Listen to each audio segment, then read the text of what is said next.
Hello my lovely student, this is Mansi. Welcome back to the channel. Now we are going to start with our first chapter. Science का first chapter है हमारा Matter in our surroundings. ठीक है, सो इसको start करने से पहले seed batch का ये फर्स्ट चैप्टर है. सभी चैप्टर्स हम कवर करेंगे. एक वीडियो बनेगी जिसमें हम पूरे चैप्टर के बारे में अच्छे से इन डेप्थ सारा समझ लेंगे.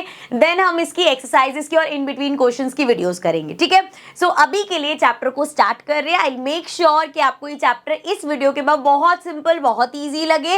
एंड अब ज्यादा टाइम वेस्ट नहीं करूंगी, मैं आपका चैप्टर बिगिन कर देंगे. बट बिफोर दैट, अगर चैनल को अभी तक सब्सक्राइब नहीं किया तो क्या करना है, फटाफट से सब्सक्राइब का बटन दबाना है और साथ में बेल आइकन हिट करना. आप चेक कर लेना अगर आपने सब्सक्राइब कर रखा है तो बेल आइकन दबाना, ताकि जब भी कोई कंटेंट डले आपके पास नोटिफिकेशन आ जाए बेसिकली. ठीक है, चलो अब बात करते हैं. चैप्टर का नाम है मैटर इन आवर सराउंडिंग. अब ये मैटर होता है, सराउंडिंग्स तो पता ना हमारे आसपास. सो मैटर क्या होता है, अगर मैं आपको सिंपल वर्ड्स में बताऊं ना बेटा, हमारे आसपास जो भी चीज दिख रही है, जैसे मैं अभी यहाँ पे आसपास जितनी चीजें देख रही हूँ, कैमरा है, फैन है, लाइट्स हैं, कर्टेन्स हैं, बहुत कुछ दिख रहा है, ये सब मैटर है. ठीक है, इवन ये जो आसपास हवा चल रही है वो भी मैटर है. यहाँ मेरे पास पानी पड़ा है वो भी मैटर है. ये मेरे हाथ में पेन है ये भी मैटर है. तो मैं बोल रही हूँ कि भाई सब चीज ही मैटर है. चलो ठीक है, मैम मान ली ये बात, सब चीज मैटर है. अब आप इस मैटर को डिफाइन कैसे करोगे? मैटर को डिफाइन करते हैं हम, anything which has mass and occupy space is called matter. ऐसी कोई भी चीज जिसका कुछ मास है. मास वर्ड से कंफ्यूज नहीं होना. सिंपली मास क्या होता है, जैसे हम नॉर्मल लैंग्वेज में बोलते हैं किसी चीज का, जैसे इसका कुछ वेट है ना, सो हम मास बोलते हैं. एक्चुअल में इसका मास होता है. अभी आप आगे जब फिजिक्स पे जाओगे तो आप समझोगे मास और वेट में क्या डिफरेंस होता है, ग्रेविटी वगैरह आ जाएगा, बट वो बात के लिए रखते हैं. अभी के लिए सिंपल वर्ड में आप इसको वेट समझते हो, किसी चीज का कितना वेट है, वो बेसिकली इसका मास हो गया. ठीक है, कोई भी चीज जिसका कुछ मास है और वो कुछ स्पेस ऑक्यूपाई कर रही है. जैसे इसको मैं स्टाइलस को यहाँ पे रखूँ तो क्या है, ये यहाँ पे क्या कर रहा है, मेरे हैंड पे कुछ स्पेस ऑक्यूपाई कर रहा है. यहाँ पे मेरे पास ये क्यूट सा शो पीस पड़ा है, मैं दिखा देती हूँ. ये है, इसको रखा हुआ है, क्या है ये, क्या है, इसका कुछ मास है एंड इसने जब इसको रखेंगे तो कुछ स्पेस ऑक्यूपाई करेगी. So anything that has mass and occupy space is matter.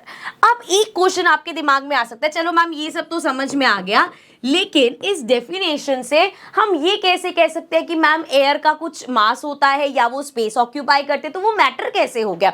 Air का तो ना तो कोई मास है, कोई वेट नहीं है एयर का, और कोई स्पेस भी ऑक्यूपाई नहीं कर रही है हमारे आसपास, तो वो मैटर कैसे हो गई? देखो, इसको हम एक चीज एक्सपेरिमेंट इमेजिन करना है आपको. ज्यादा ऐसे को बड़ा तगड़ा एक्सपेरिमेंट नहीं है, सिंपल एक बैलून है. ठीक है, जो हमारे पास बैलून आते हैं ना, जो बर्थडे पे बैलून्स की डेकोरेशन करते हैं, वो वाले बैलून को आप देखेंगे, उसका कुछ वेट होगा, कुछ मास है उसमें. ठीक है, अब अगर मैं उसमें हवा भर दूं, जब हम उसमें हवा भरेंगे तो क्या हुआ, स्पेस बढ़ गया उसका. इतना सा बैलून था, हवा बढ़ते ही वो इतना बड़ा हो गया. ठीक है, अब अगर उसको कहीं रखोगे तो स्पेस ऑक्यूपाई करेगा. ऑल्सो अब अगर उसको वेइंग स्केल पे रखोगे तो उसका वेट भी बढ़ गया.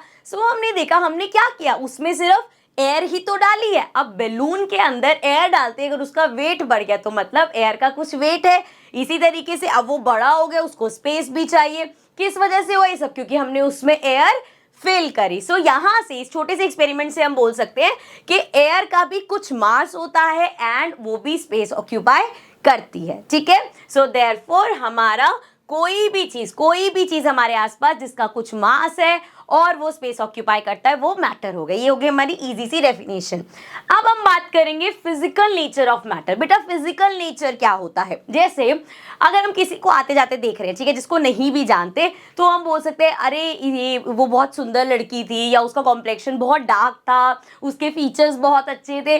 यहाँ पे ये सब चीजें हम क्या बात करें, these are the physical features. जब आप किसी की फिजिकल अपीयरेंस जो आप देख सकते हो उसके हिसाब से बात करते हो, तो वो होता है उस इंसान का फिजिकल नेचर. अब वो इंसान बहुत गुस्से वाला है, बहुत लविंग है, या बहुत ज्यादा उसमें पेशेंस है, कुछ भी है, वो सब उसके क्या हो गए, उसके एट्रीब्यूट्स हो गए. ठीक है, अब ये फिजिकली देख के तो किसी को नहीं पता चलेगा ये इंसान बड़ा अच्छे दिल का है या ये तो बड़ा गुस्से वाला इंसान है ना. जो चीज आप देख के बता सको वो होता है, मतलब जैसे उसकी अपीयरेंस है उसके हिसाब से होता है फिजिकल नेचर. ऐसे आगे जाके हम चीजों के केमिकल नेचर पढ़ेंगे कि ये इसके साथ रिएक्ट करके क्या करता है, तो वो केमिकल में चला जाएगा. ठीक है, फिजिकल नेचर समझ आ गया. तो मैटर का फिजिकल नेचर कैसा है? Physical nature of matter. Matter is made up of particles. Particles क्या होता है? पार्टिकल्स वर्ड सुनते ही क्या आते हैं? कुछ छोटा छोटा छोटा छोटा छोटा छोटा छोटा छोटा सा, ये होता है पार्टिकल्स। अब वो कह रहे हैं, अभी हमने बोला आसपास जितनी चीजें हैं सब मैटर से बनी है, and they are saying matter जो है वो पार्टिकल से बना है। इसको आप इस तरीके से समझ सकते हो, जैसे एक बिल्डिंग है, ठीक है, हमने एक बिल्डिंग देखी, वो बिल्डिंग कैसे बनी हुई है? वॉल्स बनाई हुई है, उसी पे पूरी बिल्डिंग टिकी है। अब एक सिंगल वॉल कैसे बनती है? सिंगल वॉल बनती है भाई ब्रिक के ऊपर ब्रिक ब्रिक ब्रिक ब्रिक लगा के बनती है। अब वो ब्रिक कैसे बनती है? वो बनती है सैंड से। तो सैंड का एक छोटा सा पार्टिकल मिलके ऐड ऑन होते होते होते होते पूरी बिल्डिंग बना देता है। उसी तरीके से आसपास जितनी भी चीजें हैं, जितना भी मैटर है, वो सब एक्चुअल में उसके अंदर छोटे छोटे छोटे छोटे पार्टिकल्स है। अब पार्टिकल्स में भी ये मैं ऐसे बता रही हूं आपको, आगे पूरे बड़े बड़े टॉपिक हैं इस पे। जैसे कोई चीज अगर सॉलिड स्टेट में है, जैसे ये सॉलिड है ना, सो उसके पार्टिकल्स क्या होंगे? बहुत पास पास पास पास पास पास होंगे। कोई चीज अगर लिक्विड स्टेट में है, लिक्विड बोले तो जैसे पानी हो गया, मिल्क हो गया, ये सब चीजें लिक्विड है, तो उसके पार्टिकल्स देखो, एक यहाँ पे है, दूसरा यहाँ पे, तो ये सारा स्पेस आ गया ना बीच में, मतलब थोड़े दूर दूर है। देन गैस स्टेट, मतलब जैसे हमारी एयर हो गई, सो इसके पार्टिकल्स बहुत दूर दूर होते हैं। अभी हम इस पे पूरा जाएंगे, सॉलिड लिक्विड गैस अच्छे से डिस्कस करेंगे, पार्टिकल्स दूर दूर होते हैं, पास पास होते हैं, सब डिस्कस करेंगे। अभी बस मैं आपको बता रही हूँ कि हर चीज जितनी भी मैटर है सब पार्टिकल से बनी हुई है, एंड ये पार्टिकल्स कैसे सॉलिड में पास पास होते हैं, लिक्विड में थोड़े दूर दूर, और गैस में बहुत दूर दूर, ठीक है। अब हमें ये पता चल गया, ये तो हो गया इसका फिजिकल नेचर, ठीक है। अब इसी फिजिकल नेचर में ये जो पार्टिकल्स है ना, इसके कुछ कैरेक्टरिस्टिक्स हम पढ़ने वाले हैं कि पार्टिकल्स, बोल तो दिया मैटर पार्टिकल से बना हुआ है, पार्टिकल्स के बारे में कुछ पढ़ते हैं। जैसे पहली चीज है, it is made up of tiny particles.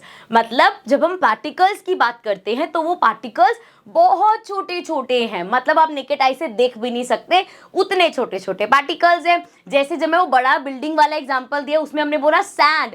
अब भैया सैंड भी तो पार्टिकल से बनी है, क्योंकि सैंड भी एक मैटर है, तो आप इमेजिन नहीं कर सकते वो इतना टाइनी पार्टिकल्स है। अच्छा, यहाँ पे मैं एक चीज आपको बता दूं, चैप्टर में बहुत जगह बोलने वाली हूँ मैं ये बात। सो हम लोग इस बार एक्सपेरिमेंट्स करेंगे। चैप्टर के बीच में मैंने इसलिए नहीं डाला कि वो ऐसा ना लगे कि हर थोड़ी देर बाद हम कुछ एक्सपेरिमेंट कर रहे हैं, तो मैं अलग से एक प्लेलिस्ट बनाऊंगी जिसमें हम सभी एक्सपेरिमेंट्स करके देखेंगे। एंड आपको जब भी कोई चैप्टर हो जाए उसके एक्सपेरिमेंट जरूर देखना, ताकि आपके पास सारे टॉपिक्स क्लियर होते रहेंगे, ठीक है। चलो, अब यहाँ पे अभी के लिए एक एग्जाम्पल ले लेते हैं छोटा सा। इमेजिन करो एक पानी की बूंद। अब यहाँ से अगर मैं एक पानी की बूंद गिराऊं तो कितनी सी होती है? ड्रॉप ऑफ वाटर कितना होता है? इतना छोटा सा ड्रॉप होता है। उस ड्रॉप ऑफ वाटर में अगर आप एक जरा सा एरिया लो, मतलब उस छोटी सी ड्रॉप में भी जरा सा एरिया को जूम करें, अगर हम उसमें पार्टिकल्स देखना चाहें, तो इतने से में भी इतने सारे पार्टिकल्स होंगे। तो आप इमेजिन कर सकते हो कितना टाइनी पार्टिकल होगा। इससे रिलेटेड पूरा एक एक्सपेरिमेंट है, वो हम करके देखेंगे। वैसे अभी शायद शॉर्ट्स में डला भी हुआ है, तो उसमें भी आप देख लेना, बट हम वैसे भी करके देखेंगे। चलो, नेक्स्ट है हमारे पास, क्या कर रहे हैं, बार बार रिवाइज करते रहोगे, ऐसा ना हो कि आप खो जाओ। सबसे पहले हमने पढ़ा कि क्या पढ़ा था हमने, कि फिजिकल नेचर ऑफ मैटर कैसा होता है। उसमें हमने देखा कि कैसे बनता है, वो पार्टिकल से बना हुआ है। अब हम उन पार्टिकल्स के कैरेक्टरिस्टिक्स डिस्कस करें, जिसमें सबसे पहले हमने देखा टाइनी पार्टिकल होता है, एंड सेकंड है particle of matter have space between them. अब वो कह रहे हैं ये जो पार्टिकल ऑफ मैटर है ना, मतलब एक मैटर के जो पार्टिकल्स है ना, उसके बीच में स्पेस होता है। वो तो हम पहले ही पढ़ा है कि सॉलिड में बहुत कम स्पेस होता है, लिक्विड में थोड़ा ज्यादा और गैस में बहुत ज्यादा, है ना। लेकिन अब इसको अगर समझाना पड़ जाए तो कैसे समझाओगे, कैसे मान लें? आपने बोल दिया कि स्पेस होता है, हम मान लें स्पेस होता है। इसको हम एक छोटे से फिर से एक्सपेरिमेंट इमेजिन करके मान लेंगे। आपने एक ग्लास लिया, उसमें पानी डालो, एंड एक चम्मच नमक या चीनी कुछ भी लेके उसको डिसॉल्व करो। तो क्या होता है बेटा, नमक कहाँ चला जाता है? नमक को उसको हम स्टर करते हैं, पानी तो हमारा नमकीन हो जाता है, शुगर डालोगे तो मीठा हो जाएगा। सो पानी का टेस्ट तो चेंज हो गया, लेकिन वो शुगर और सॉल्ट कहाँ जाता है? वो एक्चुअल में लिक्विड के जो पार्टिकल्स हैं उनके बीच में स्पेस है, तो वो इन स्पेसेस में जाके खुद को एडजस्ट कर लेता है। तो यहां से क्योंकि ये शुगर या नमक डालते ही वो डिसॉल्व हो जाता है, तो हम कह सकते हैं कि पार्टिकल ऑफ मैटर के बीच में स्पेस होता है। तभी तो दूसरे ने आके जगह ले ली वहां पे। अगर बिल्कुल स्पेस नहीं होगा तो कैसे जगह लेता, है ना। चलो आगे चलते हैं, नेक्स्ट देखते हैं थर्ड। थोड़ा सा इसको ध्यान से समझना, इसके साथ एक और टॉपिक भी जुड़ा हुआ है डिफ्यूजन, वो भी साथ ही कर लेंगे, तो इसको ध्यान से समझना। Particles of matter are continuously moving. अब वो बोल रहे हैं किसी भी मैटर के जो पार्टिकल्स है ना वो कॉन्टिन्यूसली मूव करते रहते हैं। ठीक है, सिंपल सा है मैम, इसमें क्या इतना ध्यान से समझने वाली बात है, क्योंकि इसमें कुछ टॉपिक्स आएंगे उनको ध्यान से समझना। जैसे particles of matter are continuously moving, that is they possess what we call kinetic energy. अभी काइनेटिक एनर्जी कहां से आ गया? देखो अभी आपका फिजिक्स का first chapter, I think first chapter ये मोशन चैप्टर बेसिकली, उसमें हम काइनेटिक एनर्जी अच्छे से पढ़ेंगे। काइनेटिक एनर्जी होता क्या है? कोई भी चीज जब मोशन में होती है, जैसे मैं यहां से वॉक कर रही हूं, अब क्या है, मैं मोशन में हूं। कोई भी चीज, एक बॉल को अगर आपने रोल कर दिया और वो मोशन में चलती हुई जा रही है, सो कोई भी चीज जब बेटा मोशन में होती है सो उसमें काइनेटिक एनर्जी होती है। ठीक है, क्या बोला मैंने, फिर से रिपीट कर रही हूं मैं, कोई भी चीज जब मोशन में होती है मतलब मूवमेंट हो रहा होता है उस चीज का, तो उसके अंदर काइनेटिक एनर्जी होती है। ठीक है, समझ में आ गया।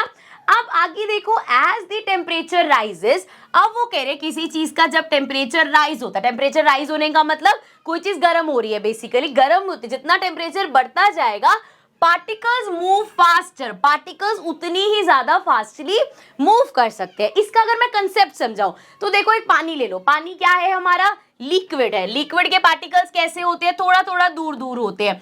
जब मैं इसको गर्म करने लगूंगी, क्या हो रहा है, मैं क्या कर रही हूं, टेम्परेचर को इंक्रीज कर रही हूं। जब मैं इसका टेम्परेचर इंक्रीज कर रही हूं, क्या होता है, वेपर्स में फॉर्म हो जाते हैं। वेपर्स मतलब गैस में चले गए, गैस के पार्टिकल्स, और दूर दूर तो क्या करेंगे, आराम से मूव कर पाएंगे, है ना।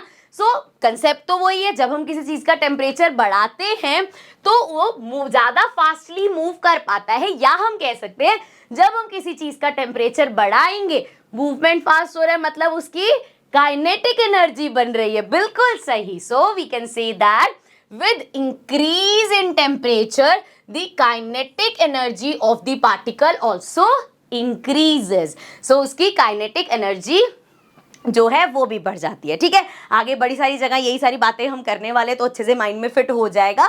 अब जैसे हमने ये बात करी थी particles of matters are continuously moving, के जैसे जो पार्टिकल्स है मैटर के वो कॉन्टिन्यूसली मूव कर रहे हैं, इसका एग्जाम्पल रह गया था। तो एग्जाम्पल हो सकता है जैसे जब हम परफ्यूम करते हैं, या जैसे यहाँ पे हमने लिया जो ये वाली क्या बोलते हैं इसको, भूल गई मैं, अगरबत्ती, धूप वगैरह होती है, अगर हम मंदिर में जलाएं या किसी रूम में जलाएं तो क्या होता है, धीरे धीरे उसकी खुशबू पूरे फ्लोर पे फैल जाती है। क्यों भाई, क्योंकि वो पार्टिकल्स के साथ मूव करता जा रहा है, तो वो पार्टिकल्स के साथ बहता बहता बहता पूरे फ्लोर में वो खुशबू फैला रहा है। ठीक है, सेम गोस फॉर परफ्यूम, एक रूम में परफ्यूम स्पिस करो, क्या है, पार्टिकल्स कंटिन्यूस मूव कर रहे हैं तो फटाफट स्मेल दूर तक चली गई। या अब जो ये हम गर्म की बात कर रहे थे कि टेम्परेचर जैसे बढ़ता है तो पार्टिकल्स जल्दी जल्दी भागते हैं, तो इसका क्या एग्जाम्पल हो सकता है, जब मम्मा किचन में खाना बना रही होती है तो कैसी खुशबू आती है, अगर किसी दिन कुछ बढ़िया बन रहा हो तो कहते हैं ना दूसरे रूम में बैठे बैठे, अरे आज तो गजब की खुशबू आ रही है, क्या बन रहा है।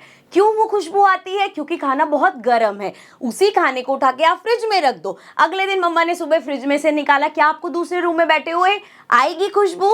नहीं, क्योंकि अब वो गर्म नहीं है। जितना ज्यादा गर्म होता है तब उसकी खुशबू फैलती है, क्योंकि पार्टिकल्स तेज तेज मूव कर रहे होते हैं। ठीक है, समझ में आ गया टॉपिक। चलो आगे चलते हैं। आगे अब हम बात करेंगे डिफ्यूजन। एक चीज भूलना नहीं, क्या नहीं भूलना, कि हम क्या टॉपिक कर रहे हैं। हमने देखा पार्टिकल से बना होता है मैटर, अब उन पार्टिकल्स के हम क्या कर रहे हैं, कैरेक्टरिस्टिक्स कर रहे हैं, जिसमें सबसे पहले हमने डिस्कस किया कि बहुत टाइनी पार्टिकल्स होते हैं, फिर हमने डिस्कस किया उनके बीच में स्पेस होता है, फिर हमने अभी डिस्कस किया कि वो कॉन्टिन्यूसली मूव करते हैं। अभी एक पॉइंट और रहता है, बट उससे पहले हम ये डिफ्यूजन का टॉपिक कवर कर लेंगे। तो देखो जी, डिफ्यूजन का टॉपिक क्या कहता है, when the particles of matter intermix on their own with each other। जब पार्टिकल, मैटर के जो पार्टिकल्स हैं इंटरमिक्स मतलब आपस में मिक्स हो जाते हैं, मेन चीज क्या है, ऑन देयर ओन, अपने आप कुछ नहीं कर रहे उसमें। जैसे पानी लिया हमने, उसमें एक ड्रॉप इंक की डाल दो, क्या होगा, जैसे ही आप इंक की ड्रॉप डालोगे वो इंक फैलना शुरू हो जाती है। यहाँ पे हमने इंक डाली, वो धीरे धीरे क्या करेगी, फैलती जाएगी। इसमें आप कुछ नहीं करे, वो अपने आप फैल रही है। तो यहाँ पे क्या हो रहा है, पार्टिकल्स इंटरमिक्स हो रहे हैं अपने आप। तो the phenomena is called diffusion. ये जो हो रहा है, ये जो इंक पानी के अंदर फैलती हुई जा रही है, इसी को ही हम बोलते हैं डिफ्यूजन। ठीक है। सो एग्जाम्पल लिखा हुआ है spreading of ink in water. ठीक है, क्या हुआ, पार्टिकल्स आपस में इंटरमिक्स हो गए। आगे देखो, इसी के बारे में और देखते हैं। अब ये तो पता चल गया मैम, डिफ्यूजन ये होता है, एक चीज गई दूसरे, उसके पार्टिकल्स दूसरे के पार्टिकल्स आपस में इंटरमिक्स हो गए, वो हो गया हमारा डिफ्यूजन। अब ये डिफ्यूजन होता कैसे, ऐसे कैसे कोई भी चीज जाके एक दूसरे के साथ मिक्स हो रही है। तो डिफ्यूजन, अब एक डेफिनेशन ये भी है basically, diffusion refers to the movement of molecules from an area of high concentration to an area of lower concentration. अब आप कहोगे यार मैम, जब तक आप समझा रहे होते ना बढ़िया समझ में आता है, ये बुकिश लैंग्वेज जैसी आती है ना, कुछ समझ नहीं आता, सब ऊपर से निकल जाता है ना। पर कोई बात नहीं, बताते हैं क्या लिखा हुआ है। It refers to movement of molecules, जो भी किसी भी चीज, अच्छा सिंपल बात करते हैं, हाई कंसंट्रेशन और लो कंसंट्रेशन। हाई कंसंट्रेशन मतलब कुछ चीज बहुत पास पास है, जैसे अगर आप बहुत क्राउड में इतनी ज्यादा भगदड़ है, बिल्कुल ऐसे दबे हुए हो, तो आप क्या चाहोगे, कहीं खुली जगह दिखेगी वहां फटाफट भाग जाओगे ना। वही सेम चीज पार्टिकल्स करते हैं या मॉलिक्यूल्स करते हैं। क्या करते हैं, जब वो हाई कंसंट्रेशन एरिया में होते हैं, जहां पे पार्टिकल्स बहुत पास पास बहुत पास पास बहुत पास पास है, एंड वहां पे तो वो क्या करेंगे, ये एरिया जहां बहुत पास पास है, इसको हम बोलते हैं हाई कंसंट्रेशन। सो हमेशा ये पार्टिकल्स क्या कोशिश करेंगे, जब भी वो हाई कंसंट्रेशन में उनको मौका मिलेगा तो वो हमेशा उस तरफ भागेंगे जहां लो कंसंट्रेशन होगा। लो कंसंट्रेशन का क्या मतलब है बेटा, जहां पार्टिकल्स दूर दूर है। तो जब पार्टिकल्स पास पास हैं तो वो हाई कंसंट्रेशन हो गया, जहां पार्टिकल्स दूर दूर है तो वो लो कंसंट्रेशन हो गया। अब जैसे इंक की अगर बात करें, वही एग्जांपल है इंक और वाटर वाला। तो यहाँ पे वाटर है, ठीक है, ये भी लिक्विड है। इंक की बात करें, ये अगर हमारी बॉटल कैसे बनाते हैं, लग रही है इंक, लिख देती हूँ मैं फिर लगेगी, ये मान लो इंक की बॉटल है। अब एक चीज मुझे बताओ, जो ये इंक है और जो वाटर है, वाटर के पार्टिकल्स कैसे अब लिक्विड है, दूर दूर होंगे, इंक भी लिक्विड है, लेकिन दोनों की डेंसिटी अलग है। इंक थोड़ी से पानी जितना पतला तो इंक नहीं है, इंक थोड़ा सा थिक होगा उससे, तो मतलब इंक के जो पार्टिकल्स है वो थोड़े पास पास होंगे। ठीक है, अब जैसे इनको मौका मिला और इनको भेज दिया पानी के अंदर, तो इन्होंने क्या किया कि भाई मौका है, पानी के पार्टिकल्स देखो कितनी दूर दूर है, तो फटाफट हम भी उनके साथ फैल जाते हैं। तो ये क्या किया इन्होंने, हाई कंसंट्रेशन से जब पानी का लो कंसंट्रेशन देखा उन्होंने, तो सोचा फटाफट यहाँ पे फैल जाते हैं। ठीक है, सेम गोज फॉर, अच्छा भी मैं एक एग्जांपल याद आया था बट वो नेक्स्ट टेम्परेचर के साथ दूंगी मैं, याद क्या दिलाओगे, मैं खुद याद रखूंगी। सो ये समझ आ गया क्या हुआ, हाई कंसंट्रेशन से हमेशा लो कंसंट्रेशन की तरफ मूवमेंट होता है, और जब ये हाई कंसंट्रेशन से लो कंसंट्रेशन में जा रहे थे तो क्या हो जाता है, डिफ्यूजन हो जाता है। अब पढ़ो डेफिनेशन जरा।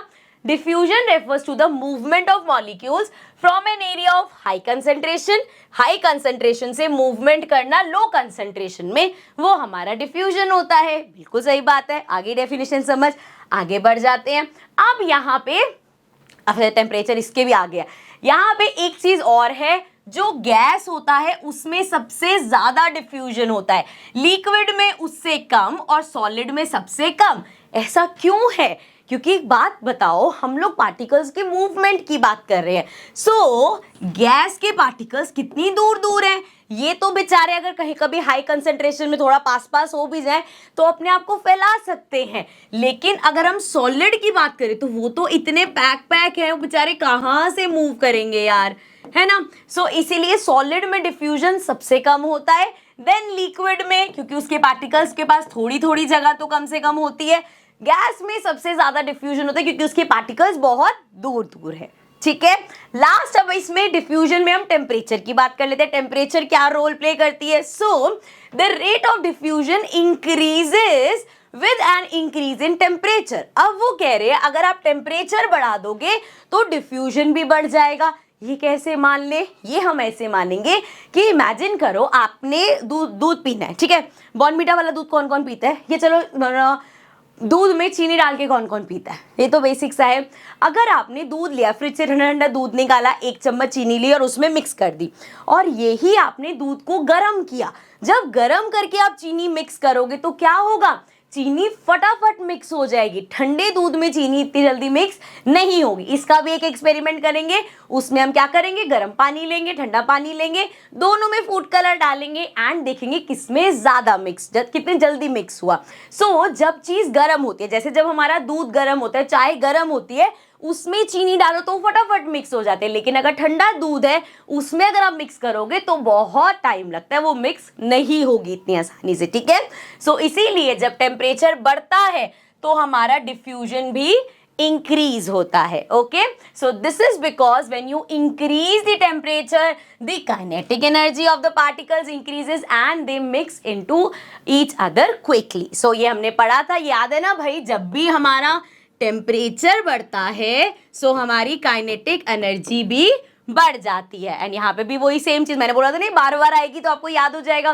टेम्परेचर बढ़ेगा, काइनेटिक एनर्जी बढ़ेगी। काइनेटिक एनर्जी मतलब अब वो और जल्दी जल्दी मूव कर सकते हैं, सो उनका मूवमेंट फास्ट हो जाता है। ठीक है, नेक्स्ट टॉपिक पे चलते हैं। अभी नेक्स्ट टॉपिक कौन सा आ गया, वो जो हम 3 पॉइंट्स करके आए थे ना, एक बार रिकॉल करा देती हूँ मैं, कहीं भूल गए हो फिर क्या फायदा।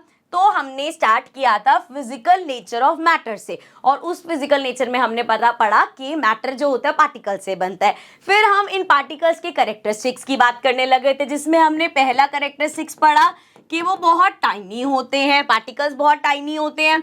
सेकेंड कैरेक्टरिस्टिक्स हमने क्या पढ़ा कि उसके बीच में स्पेस होता है, so they have spaces between them, मतलब पार्टिकल्स के बीच में स्पेस होता है। देन थर्ड पॉइंट हमने क्या पढ़ा कि पार्टिकल्स कॉन्टिन्यूसली मूव करते रहते हैं, सो पार्टिकल्स मूव कॉन्टिन्यूसली। ठीक है, स्पेलिंग शायद गलत होगी, समझ जाना, शॉर्ट में लिखा है मैंने। तो पार्टिकल्स कॉन्टिन्यूसली मूव करते रहते हैं। अब उसका फोर्थ पॉइंट ये आ गया, वो कह रहे हैं particles of matters attract each other. अब हर किसी भी, चाहे सॉलिड हो, चाहे लिक्विड हो, चाहे गैस हो, उसके जो पार्टिकल्स है वो एक दूसरे को अट्रैक्ट करते हैं। फिर से वही बात करेंगे, जब हम सॉलिड की बात करते हैं तो वो बिल्कुल पास पास होते हैं, मतलब इनका फोर्स ऑफ अट्रैक्शन सबसे ज्यादा होता है, इसलिए उसके पार्टिकल्स इतनी पास है। तो फोर्स ऑफ अट्रैक्शन बहुत ज्यादा है। जब हम लिक्विड की बात करते हैं तो इसमें थोड़े पार्टिकल्स दूर दूर होते हैं, तो फोर्स ऑफ अट्रैक्शन कम होता है इसमें कंपेयर टू सॉलिड्स। लेकिन गैस की अगर आप बात करें तो उसके पार्टिकल्स तो इतने दूर दूर होते हैं, मतलब इसमें सबसे कम होता है फोर्स ऑफ अट्रैक्शन, तो इसमें सबसे ज्यादा होता है। लिक्विड में इससे कंपेयर करोगे तो कम है, गैस से कंपेयर करोगे तो उससे ज्यादा है। सो मतलब इसमें सबसे ज्यादा, इसमें कम, और इसमें सबसे कम। लेकिन गैस में भी पार्टिकल्स इतने दूर दूर है, तब भी there is a force of attraction, उसमें फोर्स ऑफ अट्रैक्शन है। ठीक है, चलो समझ में आ गया। अब आगे बढ़ते हैं। आगे हमारा टॉपिक है states of matter. Her topic के बाद अगर आप रेस्ट लेना चाहो तो पॉज करके पानी पी सकते हो, लेकिन पूरा ऐसे मत करना फ्लो खराब करके चल बाकी का कल पढ़ेंगे। जब हम एक फ्लो में पढ़ते रहेंगे ना तो आपको भी मजा आएगा और चैप्टर क्लियर भी ज्यादा होगा। कल आओगे दोबारा पढ़ने तो आधी चीजें भूल जाते हो, लेकिन एक ही फ्लो में जब हम पढ़ते हैं तो चैप्टर बहुत अच्छे से समझ आता है। मुझे पता है वीडियो बहुत बड़ी है, इसलिए बीच में पॉज करके आराम से पानी वानी का ब्रेक ले सकते हो। ठीक है, अब हम स्टार्ट करते हैं states of matter. So states of matter की बात करें तो मैटर की 3 स्टेट्स होती हैं, सॉलिड, लिक्विड एंड गैस। छोटी क्लासेस में भी पढ़ते हुए आ रहे हैं, थोड़ा सा इसको इन डिटेल पढ़ लेंगे। सो मैटर की 3 स्टेट्स होती हैं, सॉलिड, लिक्विड, कैसे इधर उधर लिखा हुआ है, और गैस। ठीक है, तो सॉलिड, लिक्विड, गैस, ये हमारी मैटर की 3 स्टेट्स होती हैं। अब अगर हम एक एक करके इन स्टेट्स को डिस्कस करें, वैसे तो हम इतने सारी जब कैरेक्टरिस्टिक्स की बातें कर रहे थे बहुत बार उसमें हमने सॉलिड, लिक्विड, गैस को कंपेयर कर दिया, तो थोड़ा बहुत तो आपको समझ में आ ही गया होगा, लेकिन यहाँ पे अच्छे से पढ़ लेते हैं। जब मैं रीड करती जाऊंगी आधी चीजें तो आपको ऑलरेडी इसमें बताऊंगी, जैसे कि the particles of solid are very close to each other. Solid के पार्टिकल्स एक दूसरे से बहुत क्लोज हैं। ठीक है, next, they have negligible space between them. उनके बीच में बहुत ना के बराबर स्पेस होता है, इतनी पास पास होते हैं वो। ठीक है, then between them and they vibrate at their place. अब क्यों वाइब्रेट कर रहे हैं अपनी जगह पे, क्योंकि हमने पढ़ा particles of matter are continuously moving, so वो इधर उधर मूव करते रहते हैं। तो लिक्विड और गैस में तो वो मूव कर पा रहे हैं, लेकिन जब वो इतनी क्लोज पैक्ड, अब जैसे मैं इतनी क्लोज पैक कर दोगे तो मैं तो इधर उधर मूव कर ही नहीं पा रही। अगर सब मेरे को ऐसे कस के ऐसे मतलब पास पास हो जाएंगे तो मूव नहीं कर पाऊंगी। तो वो क्या करते हैं, अपनी जगह पे ऐसे ऐसे ऐसे ऐसे वाइब्रेट होते रहते, क्योंकि वो मूव नहीं कर सकते, लेकिन उनकी प्रॉपर्टी है कि वो कंटिन्यूसली मूव करेंगे, तो वो अपनी जगह पे वाइब्रेट होते रहते हैं ऐसे गिर करके। ठीक है, चलो अब आगे देखते हैं। आगे है the most important properties of solid are. कभी कभी क्वेश्चन आ जाता है कि बताओ, वैसे तो उतने में आपको समझ आ गया होगा, लेकिन कभी कभी हमारे पास क्वेश्चन आ जाता है कि प्रॉपर्टीज बताओ सॉलिड की, तो इसलिए मैंने पहले से आपके लिए पॉइंट्स लिख रखे हैं। सो पहला है the solid particles have a strong intermolecular force of attraction between them. हमने पढ़ा था पार्टिकल्स के बीच में फोर्स ऑफ अट्रैक्शन होता है, एंड जो हमारे सॉलिड है उसमें सबसे स्ट्रॉन्ग होता है, तो उसके बीच में स्ट्रॉन्ग क्या है, मॉलिक्यूलर लिख लो, इंटरमॉलिक्यूलर फोर्स ऑफ अट्रैक्शन, सिर्फ फोर्स ऑफ अट्रैक्शन लिखोगे तब भी चलेगा, ठीक है।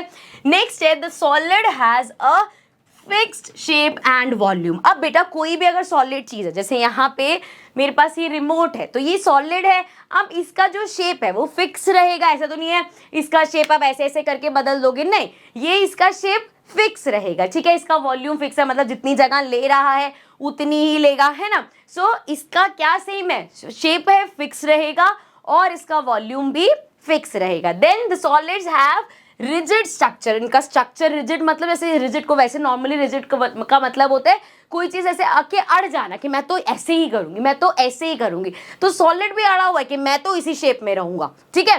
अब यहाँ पे एक चीज और होती है कि हम सोचेंगे कि यार मैम क्या कितनी भी सॉलिड चीज ना, एक डब्बा है सॉलिड है, लेकिन अगर हम उसे जोर से मारेंगे तो टूटेगा ही ना, उसकी फिक्स शेप कहाँ रहेगी। लेकिन वो कब हुआ, जब आपने एक्स्ट्रा फोर्स लगाया। यही हमारा लास्ट भी है, that the solids are incompressible. मतलब जैसे ये रिमोट है, अगर मैं चाहूं कि इसको दबा के किसी पतली सी जगह में रख लूं, मैं नहीं कर पाऊंगी। वहीं अगर हम बात करें, एक कैन है, ठीक है, आपने कोल्ड ड्रिंक पी, उसको क्रश कर सकते हो, है तो वो सॉलिड ही, लेकिन वो क्रश कर सकते हो। कल तो आप कहोगे मैम सॉलिड तो कंप्रेसिबल है, लेकिन उसको आप क्रश कर सकते हो, कैसे, आउटर फोर्स लगा के। वैसे तो वो उसको रखोगे चाहे 10 साल तक रखे रहो, वो अपनी फिक्स शेप में ही रहेगा, ठीक है। आउटर फोर्स लगा के आप वो चेंज कर सकते हो। ऐसे तो भारी सा लोहा भी ले लो, वो भी सॉलिड है, लगे रहो उस पे मारने में, वो भी तो ब्रेक हो ही जाएगा। बट कैसे हो रहा है ये, कोई एक्स्ट्रा फोर्स लगा के, ठीक है। और कंप्रेसिबल बेसिकली इसको और भी अच्छे से पढ़ेंगे जब हम लिक्विड और गैस में जाएंगे, तो आपको ये कंप्रेसिबल वर्ड और अच्छे से समझ में आएगा कि सिर्फ कंप्रेस करने का मतलब तोड़ना या बदलना नहीं होता, ठीक है। चलो अब इसी के साथ सॉलिड होता है कंप्लीट, लिक्विड की बात कर लेते हैं। सो लिक्विड स्टेट में सबसे पहले है the particles of liquid are slightly far away from each other. तो इसके पार्टिकल्स थोड़ा थोड़ा स्पेस पे होते हैं, तो मतलब थोड़ा थोड़ा दूर है। मतलब the force of attraction between the particles are not so strong, इतना स्ट्रॉन्ग नहीं है जितना हमारा सॉलिड में होता है। And particles can move freely, they have little space between them. So particles freely move कर पाते हैं and उसके बीच में little space होता है, ठीक है, क्लियर है। आगे बढ़ जाते हैं। आगे अगेन जैसे हमने सॉलिड की प्रॉपर्टीज करी थी, इसकी प्रॉपर्टीज भी डिस्कस करते हैं। So this gives us the most important properties of liquid which are as follows. First, the particle of liquid have the intermediate intermolecular force of attraction between them. अभी intermediate क्या होता है, आपने देखा होगा जब हम कोई गेम खेलते हैं, पहले इजी लेवल आता है, इंटरमीडिएट लेवल आता है, देन डिफिकल्ट लेवल आता है, तो बेसिकली बीच का। मतलब अगर हम फोर्स ऑफ अट्रैक्शन की बात करें तो सॉलिड में बहुत ज्यादा, लिक्विड में कम, गैस में और भी कम होता है। तो गैस और सॉलिड के कंपैरिजन में देखा जाए तो उसका बीच वाला है, ठीक है। फोर्स ऑफ अट्रैक्शन ना सॉलिड जितना ज्यादा है, ना गैसेस जितना कम है, ठीक है। सो इसलिए इंटरमीडिएट फोर्स ऑफ अट्रैक्शन है उसमें। देन आपको जरूरी नहीं है ऐसे बड़े बड़े वर्ड्स लिखोगे तभी मार्क्स आएंगे, सिंपल लैंग्वेज में भी लिख सकते हो। Then the liquid has no fix shape but a fixed volume. इसको समझते हैं, लिक्विड की कोई फिक्स शेप नहीं होती। जैसे पानी है, उसको ग्लास में डालोगे ग्लास की शेप का हो गया, उसको बॉटल में डाल लो बॉटल की शेप का हो जाए, उसको एक थर्मस में डाल लो वो उस थर्मस की शेप का हो जाएगा। तो मतलब उसकी कोई फिक्स शेप नहीं है, जिसमें जिस कंटेनर में रखोगे उस कंटेनर की वो शेप ले लेगा। लेकिन उसका वॉल्यूम जो है but a fixed volume, volume fix है। मतलब अगर आपके पास 1 लीटर पानी है, लेट्स सपोज 1 लीटर बॉटल है पानी की, वो भरी हुई है पूरी, तो आप उस 1 लीटर पानी को ऐसे तो नहीं कर सके छोटे से गिलास में पूरा भर दोगे, पॉसिबल ही नहीं है। 1 लीटर पानी है तो वो 1 लीटर ही रहेगा, या तो जिस कंटेनर में मूव करे वो भी 1 लीटर का हो या उससे बड़ा हो, तभी वो सारा पानी इधर आ पाएगा, तो उसका वॉल्यूम फिक्स रहता है, ठीक है। Then the liquid has no rigid structure. अब इसका तो कोई स्ट्रक्चर रिजिड नहीं होता, चाहे आप कोई भी लिक्विड लो, मिल्क है, चाहे आपको वो ऐसा नहीं है कि मिल्क है तो जी वो ऐसे स्क्वायर है, उसका स्ट्रक्चर ऐसा रहेगा, ऐसा कुछ नहीं है। जिस तरह डालोगे, जिस तरफ डालोगे वो उसकी तरह हो जाएगा, कोई रिजिडिटी नहीं है, फ्लेक्सिबल है। बॉटल में डालना है बॉटल का शेप ले लेंगे, जार में डालोगे जार का शेप ले लेंगे, तो फ्लेक्सिबल है, कोई रिजिडिटी नहीं है। Then we have the liquids are incompressible. अब आप सोचोगे मैम लिक्विड को भी, पानी को तो ऐसे, अगर बाल्टी में पानी है उसको ऐसे दबा सकते हैं, कंप्रेस कर सकते हैं, लेकिन वही वॉल्यूम वाला पॉइंट आ जाएगा। आप कैसे अगर 1 लीटर पानी को क्या प्रेशर लगा के दबा दबा के आधे लीटर बना दोगे? नहीं। एक कंटेनर है, अगर वो 1 लीटर का है तो उसमें 1 लीटर चीज ही आएगी। ऐसा नहीं है कि उसमें पानी को आप दबा दोगे और उसमें 2 लीटर पानी भर दोगे। अगर कंटेनर 1 लीटर का है तो उसमें 1 लीटर ही स्पेस है, 1 लीटर ही पानी आ पाएगा। ठीक है, समझ में आया? Then we have the liquids can flow easily। अब liquids का हमें पता है, आराम से उसको ऐसे पकड़ो, ऐसे करोगे वो फ्लो कर पाएंगे, तो आराम से वो फ्लो कर सकती है। नेक्स्ट अब हम बात करते हैं गैसियस स्टेट की। सो गैसियस स्टेट क्या है? The particles of gas are very far from each other. तो इसके पार्टिकल्स बहुत दूर दूर दूर दूर होते हैं। ठीक है, they are very far from each other. The force of attraction between the particles are weak. और इनके बीच में फोर्स ऑफ अट्रैक्शन कैसा होगा? जब वो इतनी दूर दूर है तो फोर्स ऑफ अट्रैक्शन भी वीक होगा। And particles can move freely in all direction. और वो हर डायरेक्शन में फ्रीली मूव कर सकते हैं, जहां मूव करना चाहे वहां मूव कर सकते हैं। They have a lot of space between them. उनके बीच में बहुत ज्यादा स्पेस होता है। अब इसकी भी प्रॉपर्टीज देख लेते हैं। So this gives us the most important properties of gas which are as follows. The particles of gas have a weak intermolecular force of attraction between them, वहां पे स्ट्रॉन्ग था सॉलिड में, देन इंटरमीडिएट हो गया हमारा liquid में, and gas में आते आते भाई वो फोर्स ऑफ कहाँ गया? वीक हो गया वो फोर्स ऑफ अट्रैक्शन। ठीक है, now the gas has neither a fix shape nor a fix volume. अब ना तो उसकी कोई फिक्स शेप है ना ही फिक्स वॉल्यूम है। ऐसा वो भी वैसा ही है भाई, सिलेंडर में गैस भर दोगे सिलेंडर की शेप ले लेगा, कहीं भी गैस भर दोगे, पाइप में डाल रही है तो पाइप की शेप में लेती हुई चली जाएगी। सो उसकी भी कोई शेप नहीं है और उसका कोई फिक्स वॉल्यूम भी नहीं है। ठीक है, उसको आप अगर एलपीजी सिलेंडर में जितनी गैस चाहे भर पाओगे, है ना। सो ये हो गया। The gas has no rigid structure. उसका भी कोई ऑफकोर्स स्ट्रक्चर भी रिजिड नहीं है। The gas is compressible. उसको कंप्रेस कर सकते हो। ठीक है ना, जैसे अगर आपको सीएनजी भरवाना है तो क्या हो रहा है? गैस को आप कंप्रेस करके प्रेशर से और कम करके कर सकते हो, उसको कंप्रेस कर सकते हो। अभी आएगा प्रेशर से गैस के ऊपर क्या होता है वो भी पढ़ेंगे।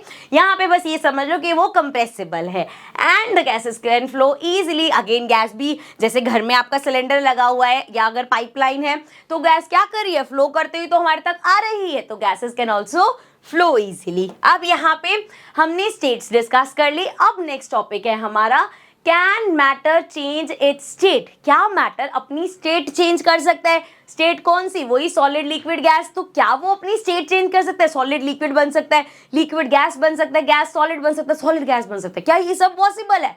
बिल्कुल पॉसिबल है। सो यहाँ पे देखो एक छोटा सा एग्जाम्पल मैं यहीं दे देती हूँ। बर्फ रखी आपने फ्रिज में, बर्फ निकाली बाहर रख दी, क्या होगा? थोड़ी देर बाद पिघल जाएगी बेचारी, क्या बन जाएगी? पानी बन जाएगी। अब उस पानी को उठाओ गैस पे रख दो, क्या होगा? आपका ये सारा पानी उड़ के भाप बन जाएगा। ठीक है, सो ये क्या है? स्टेट ही तो चेंज हो रही है।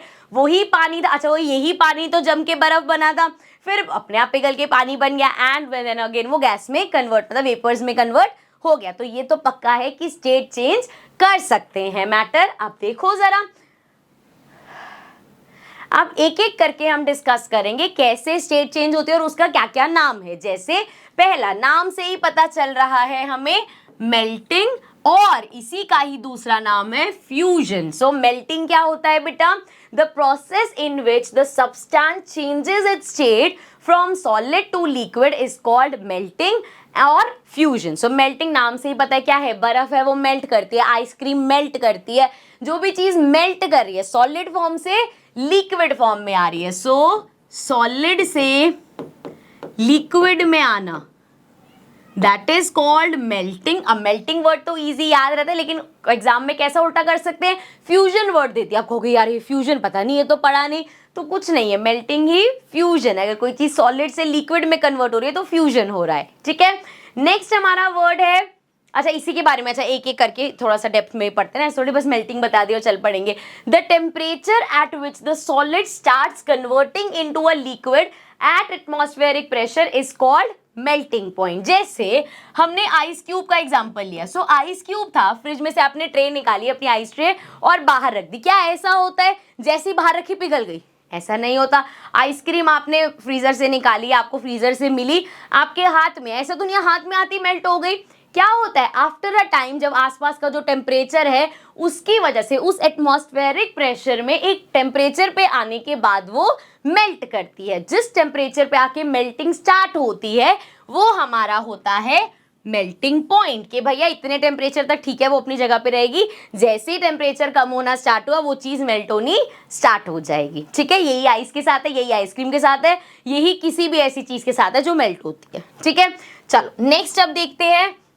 नेक्स्ट वर्ड आ गया हमारे पास वेपराइजेशन। वेपराइजेशन क्या है? वैसे तो वर्ड में ही ये छुपा हुआ है, वेपर मतलब किसी कोई चीज वेपर में कन्वर्ट हो रही है। जैसे कि हमारा कोई लिक्विड है एंड लिक्विड गैस में कन्वर्ट हो रहा है। सो जब भी हमारा लिक्विड गैस में कन्वर्ट होता है तो उसको हम वेपराइजेशन बोलते हैं। पढ़ लेते हैं। The process in which the substance changes its state from liquid to gas is called vaporization. अब यहाँ पे एक वर्ड और आपके दिमाग में चल सकते हैं कि जब हमने वाटर साइकिल पढ़ा था वहां पे इवापोरेशन पढ़ा था कि पानी होता है, उस पे सनलाइट पड़ती है तो वो इवापोरेट हो जाता है वाटर वेपर्स में। तो evaporation is also one of the same thing. लेकिन अब क्योंकि आप बड़ी क्लास में आ गए हो तो हम आगे जाके समझेंगे कि भाई इवेपोरेट होना कोई चीज और किसी चीज को बॉईल करना, दोनों में फर्क होता है। तो वो क्या डिफरेंस है वो हम समझेंगे। यहाँ पे आप इसको इवेपोरेशन भी समझ सकते हो क्योंकि इवेपोरेशन में भी हमें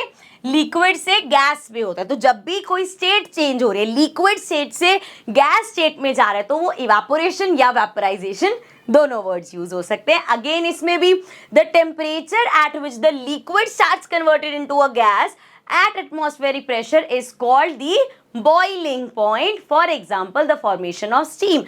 जैसे अब इसका नाम boiling point है, कोई चीज है, चलो उसमें बहुत ज्यादा हीट आप प्रोवाइड कर रहे हो, तो एक टाइम तक ऐसा थोड़े कि जैसे गैस पे रखा भाई पानी सारा उड़ गया, ऐसे तो पानी कभी गर्म ही नहीं कर पाओगे। अब अगर आप पानी को बॉईल कर रहे हो, बहुत देर तक वो गर्म होता गया बॉईल होता गया, अब एक पॉइंट आएगा कि वो इतना ज्यादा बॉईल हो गया कि अब वो इवेपोरेट होना स्टार्ट हो गया। वो भी हमें दिखता नहीं है लेकिन धीरे धीरे हमारा जो बॉल जिसमें आप गर्म कर रहे हो वो पूरा खाली हो जाएगा अगर आप रख के भूल जाओ।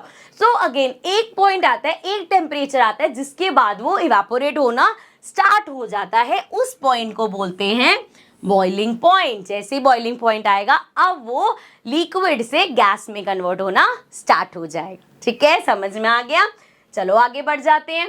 नेक्स्ट है फ्रीजिंग और सॉलिडिफिकेशन। फ्रीजिंग आसान वर्ड है, समझ में आ रहा है। पानी रखा फ्रीजर में रख दो, क्या होगा? फ्रीज हो जाएगा। क्या हुआ यहाँ पे? लिक्विड हमारा बेटा चेंज हुआ सॉलिड में। अब लिक्विड चेंज हुआ सॉलिड में, इसको फ्रीजिंग बोल लो, या लिक्विड सॉलिड बना तो सॉलिडिफिकेशन बोल लो। ठीक है, so the process in which the substance changes state from liquid to solid, liquid से सॉलिड में चेंज कर रहा है तो उसको हम बोलते हैं फ्रीजिंग या सॉलिडिफिकेशन। इज कॉल्ड सॉलिडिफिकेशन और freezing. For example formation of ice, बर्फ कैसे बनती है? ये फ्रीजिंग का प्रोसेस ही है। लिक्विड का टेम्परेचर बढ़ा दो तो क्या होगा? सॉरी, टेम्परेचर घटा दो, बढ़ा दोगे तो बॉईल हो जाएगा। लिक्विड का टेम्परेचर कम करते जाओगे तो क्या होगा? वो फ्रीज हो जाएगा। ठीक है, अच्छा एक चीज यहाँ पे जैसे मैंने बोला भी ना, कभी कभी कंफ्यूजन होती भी है। टेम्परेचर को जब हम बोलते हैं बढ़ाना और टेम्परेचर को जब बोलते हैं कम करना। टेम्परेचर बढ़ाना मतलब गर्मी पैदा करना, हीट होना। ठीक है, जैसे कि नॉर्मल इसको कैसे याद कर सकते हो? एसी, एसी घर में चलाते हैं हम। एसी जब चलाते हैं, अगर मान लो बहुत गर्मी है और बहुत ज्यादा गर्मी लग रही है तो हम क्या करते हैं? क्या हम एसी का टेम्परेचर बढ़ाते रहते हैं? 24, 25, 26 करते हैं? नहीं, हम क्या करेंगे?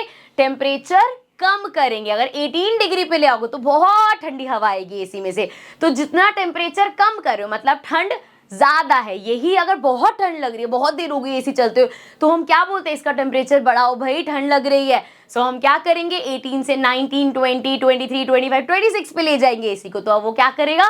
कम ठंड करेगा। ठीक है, तो यहां से हमेशा आपको याद रखेगा, टेम्परेचर बढ़ाना मतलब गर्मी करना, टेम्परेचर कम करना मतलब ठंड करना। ठीक है, सिंपल वर्ड्स में। चलो आगे देखते हैं। नेक्स्ट वर्ड है सब्लिमेशन। अब ये सब्लिमेशन क्या होता है बेटा?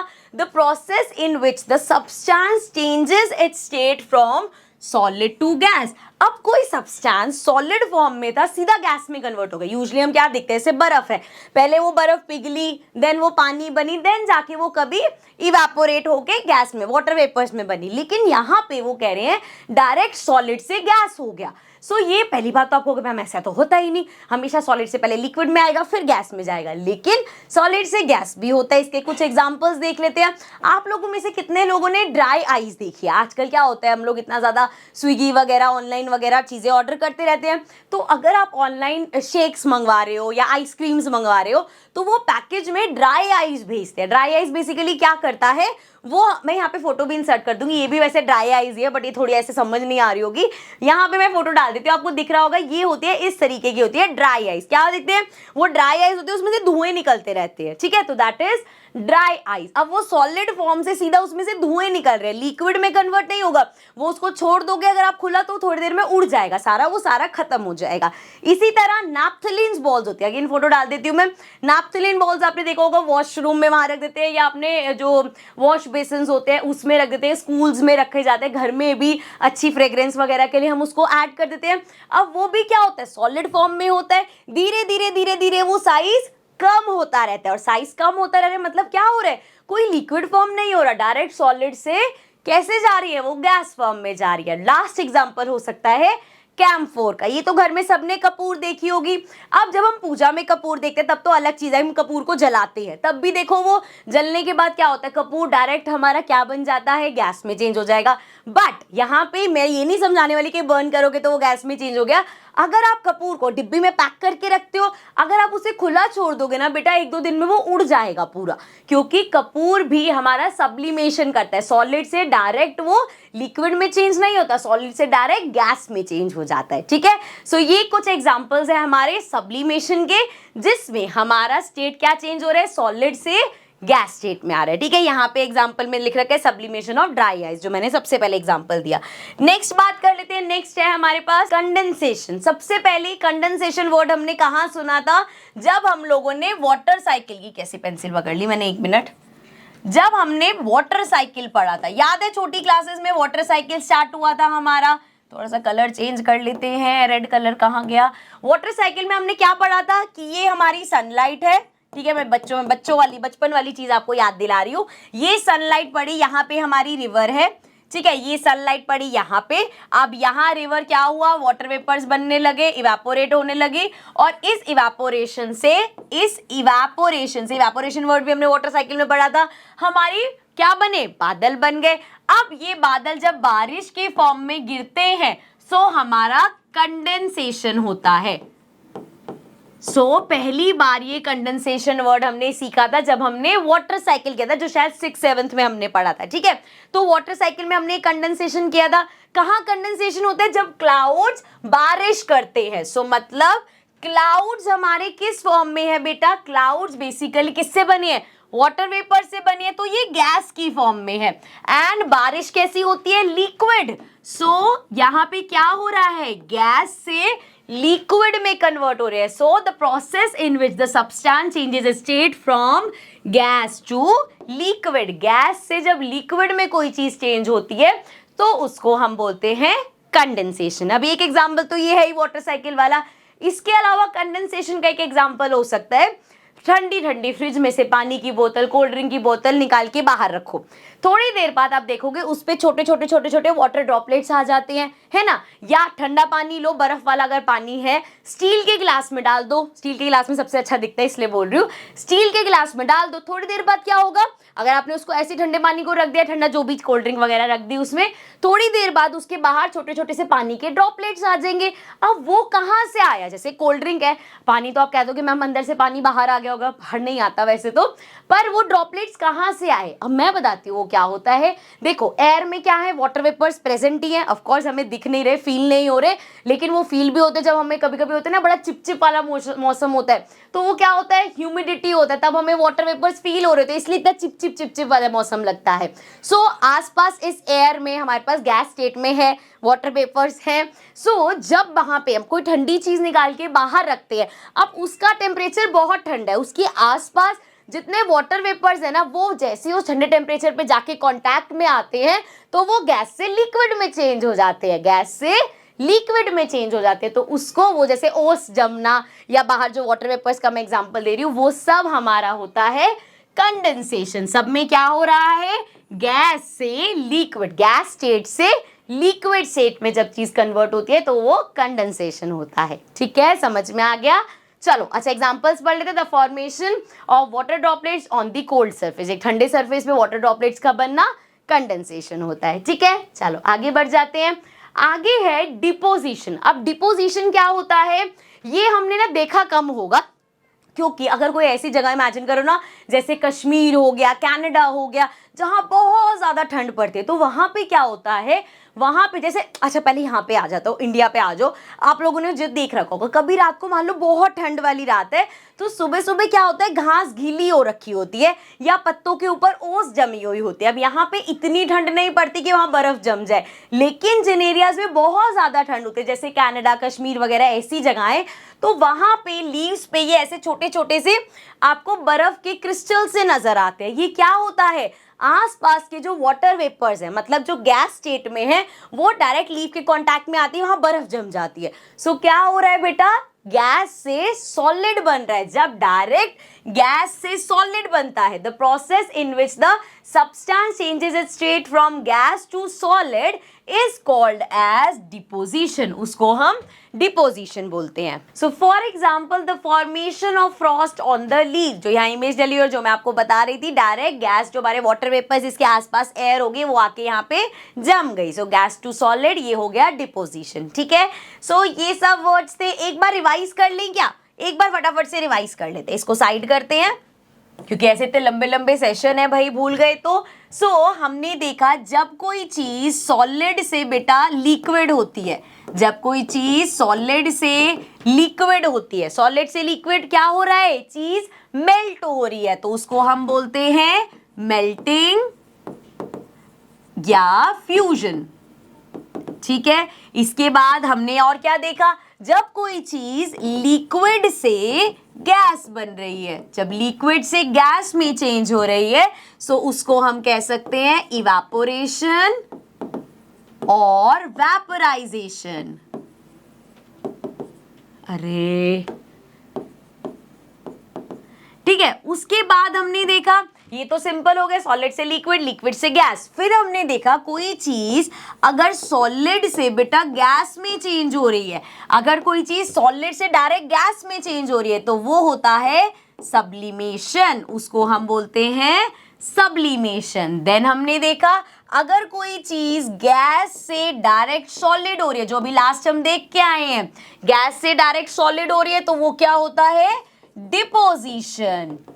और एक जो यहाँ पे मैंने अभी नहीं लिखा वो बचा, यहाँ पे लिख दूं, अगर कोई चीज, नीचे ही कर लेती हूँ कि पता चले आपको पढ़ा ही ना जाए, अगर कोई चीज हमारी लिक्विड स्टेट से गैस स्टेट में चेंज हो रही है तो वो क्या होता है, वो होता है कंडेंसेशन। ठीक है, तो ये सभी वर्ड्स अभी हम डिस्कस करके आए हैं, इन डेप्थ पढ़ के आए हैं। आई होप आपको ये भी, अभी तो देखो सेशन स्टार्ट हुआ है, ऐसे नहीं मैं कहूंगी देखते ही याद हो जाएगा, पर धीरे धीरे जब बार बार ये चीजें आमने सामने आएंगी, इसके क्वेश्चंस वगैरह करोगे तो आपको भी याद हो जाएगा ये सब। ठीक है, अब चलते हैं अपने नेक्स्ट टॉपिक पे। अब अगला है हमारे पास effect of change of temperature. Again बात वही हो रही है स्टेट चेंज करने की ही, टेम्परेचर का कुछ इफेक्ट होता है, बिल्कुल होता है भाई, टेम्परेचर का तो इफेक्ट बिल्कुल होता है। बर्फ को जब बाहर रखते हैं वो पिघलना शुरू करते हैं, क्यों, क्योंकि टेम्परेचर चेंज हुआ है। उसी पानी को जब हम बॉईल करते हैं इवेपोरेट हो जाता है, अगेन क्या हुआ है, फिर से हमारा यहाँ पे टेम्परेचर चेंज हुआ है। पानी को लेके आपने फ्रिज में जमा दिया बर्फ, तो क्या हुआ, अगेन टेम्परेचर चेंज हुआ। तो टेम्परेचर चेंज होने से स्टेट्स पे चेंज का असर होता है। सो अब इसको थोड़ा टेक्निकल टर्म्स में पढ़ लेते हैं। When the temperature of the matter is increase, जब हम टेम्परेचर को इंक्रीज करते हैं, टेम्परेचर इंक्रीज करना मतलब गर्मी पैदा करना, किसी चीज को बॉईल करना, इसी के उस पे चले जाओ। टेम्परेचर बढ़ाना मतलब गर्मी होगी, सो हीट लिख रही हूँ मैं, हीट मतलब एक्चुअल मत समझना, तुम्हें समझाने के लिए लिखती हूँ मैं। ठीक है, जैसे हीट आ गई इसमें, ठीक है, गर्मी पैदा कर रहे हैं, टेम्परेचर बढ़ा रहे हैं। जब हम किसी चीज का टेम्परेचर इंक्रीज करेंगे तो क्या होगा, उसकी काइनेटिक एनर्जी भी इंक्रीज होगी। कितनी बार? तीसरी बार आया, मैंने बोला था ना उसमें बार बार आएगा ये।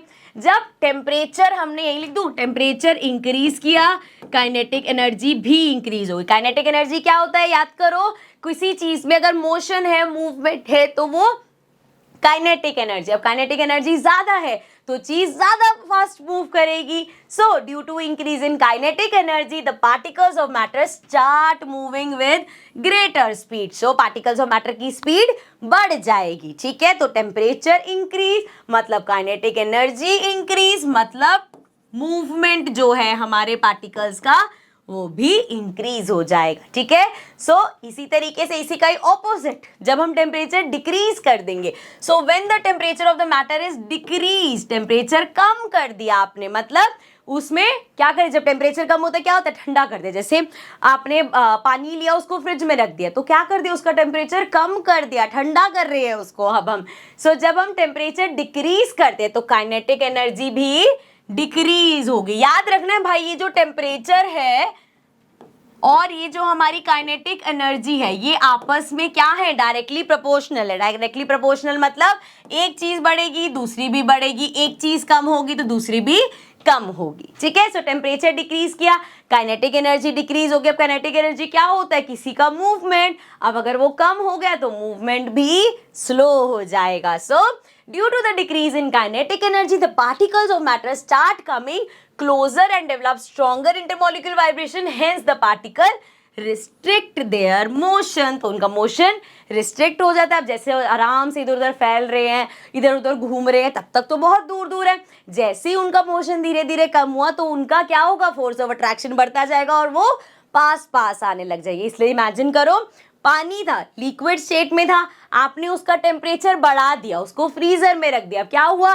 पार्टिकल्स पास पास पास पास आने लगे और एक टाइम आया पार्टिकल्स इतने पास हो गए कि वो सॉलिड फॉर्म में चेंज हो गया। ठीक है, सारी चीजें एक दूसरे से इंटररिलेटेड है, ऐसा नहीं है कि एकदम ही कुछ अलग बात हो जाएगी। ठीक है, घूम फिर के वही सारी चीजें आएंगी। चलो आगे बढ़ जाते हैं। अब वैसे तो वो टॉपिक हमारा स्टेट वाला चेंज हो गया, एक छोटा सा ही करते हैं बिकॉज इसके बेस्ड क्वेश्चंस आते हैं।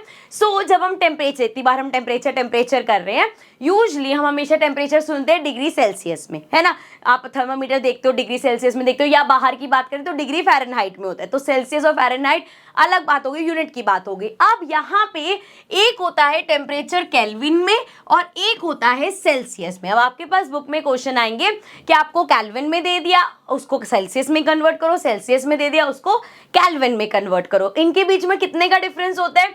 मतलब अगर कोई टेम्परेचर केल्विन में है, या ऐसे समझो अगर कोई आपके पास डिग्री सेल्सियस में टेम्परेचर है, जैसे 40 डिग्री सेल्सियस दे दिया, उसमें अगर आप 273.15 प्लस कर दोगे तो वो आपके पास टेम्परेचर केल्विन में आ जाएगा। लेकिन यहाँ पे आपकी कैलकुलेशन को और सिंपल करने के लिए हम पूरा 273.15 नहीं लेते, सिर्फ 273 लेते हैं। एक्यूरेट 273.15 है, लेकिन हम इसको सिर्फ 273 लेते हैं। मतलब अगर आपके पास डिग्री सेल्सियस में दे रखा होगा तो आप इसमें प्लस कर दोगे 273, और अगर आपको केल्विन में दे रखा होगा तो आप माइनस कर दोगे 273, तो पहुंच जाओगे आप किसमें? सेल्सियस में। अब इसको याद कैसे रखेंगे? अल्फाबेटिकली याद कर लो। सी के बाद आता है के, है ना। तो अगर सी से के पे जाना है, अगर सी से के पे जाना है तो प्लस करेंगे। अब अगर आपके पास केल्विन में है, अल्फाबेटिकली केल्विन बाद में आता है ना, सो केल्विन से अगर आपको सेल्सियस में जाना है तो माइनस करोगे, यहां से याद रहेगा। सेल्सियस से केल्विन में जाना है तो प्लस 273, अगर केल्विन से सेल्सियस में जाना है तो माइनस 273। ठीक है, याद रहेगा। चलो उसके बाद जब क्वेश्चंस आएंगे तब डिस्कस करेंगे इसको। नेक्स्ट हमारा टॉपिक है लेटेंट हीट। अगेन जिसने पानी पीना है आराम से वीडियो पॉज करके पानी पियो, लेकिन भाग के मत जाना क्योंकि ये टॉपिक बहुत जरूरी है। अब इसको हम डिस्कस करेंगे। अब एक पानी का ब्रेक ले लो क्योंकि मुझे भी पानी पीना है। So now let's discuss latent heat. So definition वगैरह सब बाद में पढ़ेंगे, पहले हम इसको समझते हैं। थोड़ा सा इसको जूम इन कर देती हूँ, ये डायग्राम समझ आ जाएगा आपको तो सब समझ आ जाएगा। ठीक है, अब यहाँ पे हमने क्या किया, इसको ध्यान से समझना है। लेटेंट हीट होता क्या है? देखो, जैसे कोई चीज आपके पास सॉलिड फॉर्म में है, ठीक है, आप कोई चीज अगर सॉलिड फॉर्म में आप उसको हीट करो, जैसे पैन में बर्फ रख दो, ठीक है। अब साथ में करना क्या है, टेम्परेचर नोट करना है इसका।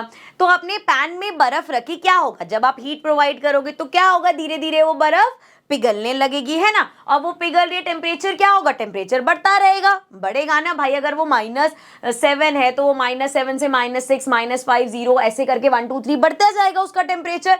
सो हमने क्या किया, यही सोच के जिन्होंने ये एक्सपेरिमेंट किया उन्होंने भी ये किया, बर्फ रखी पैन में, टेम्परेचर नोट करते रहे। पैन में क्या, बीकर में, एक्सपेरिमेंट बोल दिया मैंने, साइंटिस्ट लोग तो बीकर में काम करते हैं ना।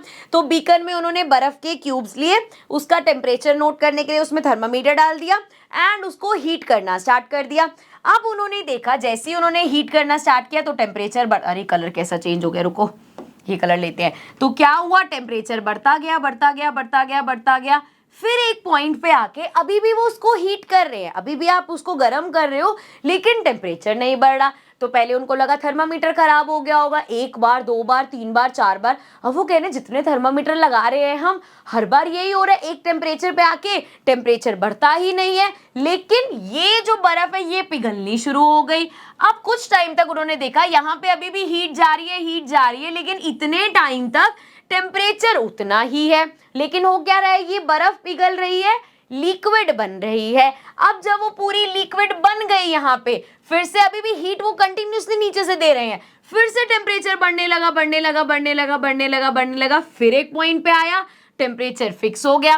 अभी भी आप हीट देते जा रहे हो देते जा रहे हो देते जा रहे हो, लेकिन इस पीरियड में क्या हो रहा है, टेम्परेचर नहीं बढ़ रहा, लेकिन वो जो लिक्विड है वो गैस में चेंज हो गया, मतलब वेपराइजेशन हो गई। सो फिर से एक बार समझो क्या हुआ, हीट प्रोवाइड हो रही है, टेम्परेचर बढ़ रहा है, एक पॉइंट पे आके टेम्परेचर बढ़ना बंद हो गया, और जैसे ही टेम्परेचर बढ़ना बंद हुआ क्या हुआ, ये मेल्ट होना स्टार्ट हो गया। फिर एक पॉइंट पे जब ये पूरा लिक्विड बन गया, फिर टेम्परेचर बढ़ने लगा बढ़ने लगा बढ़ने लगा, फिर टेम्परेचर रुक गया, अब ये वेपोराइज होना स्टार्ट हो गया। तो क्या हो रहा है यहाँ पे, उन्होंने क्या कंक्लूड किया कि जो इतना एरिया है, जितने टाइम में वो पूरी चीज मेल्ट हुई, जितनी बर्फ थी वो मेल्ट हुई, इस पूरे टाइम में आपने हीट तो प्रोवाइड करी लेकिन टेम्परेचर नहीं बढ़ा, हीट प्रोवाइड करी टेम्परेचर नहीं बढ़ा। तो इतने टाइम में जो हीट प्रोवाइड करी है वो हो गई हमारी लेटेंट हीट। कौन सी हीट है वो, लेटेंट हीट, मतलब इस पूरे उसमें हीट छुपी हुई है। लेटेंट मतलब होता है हिडन।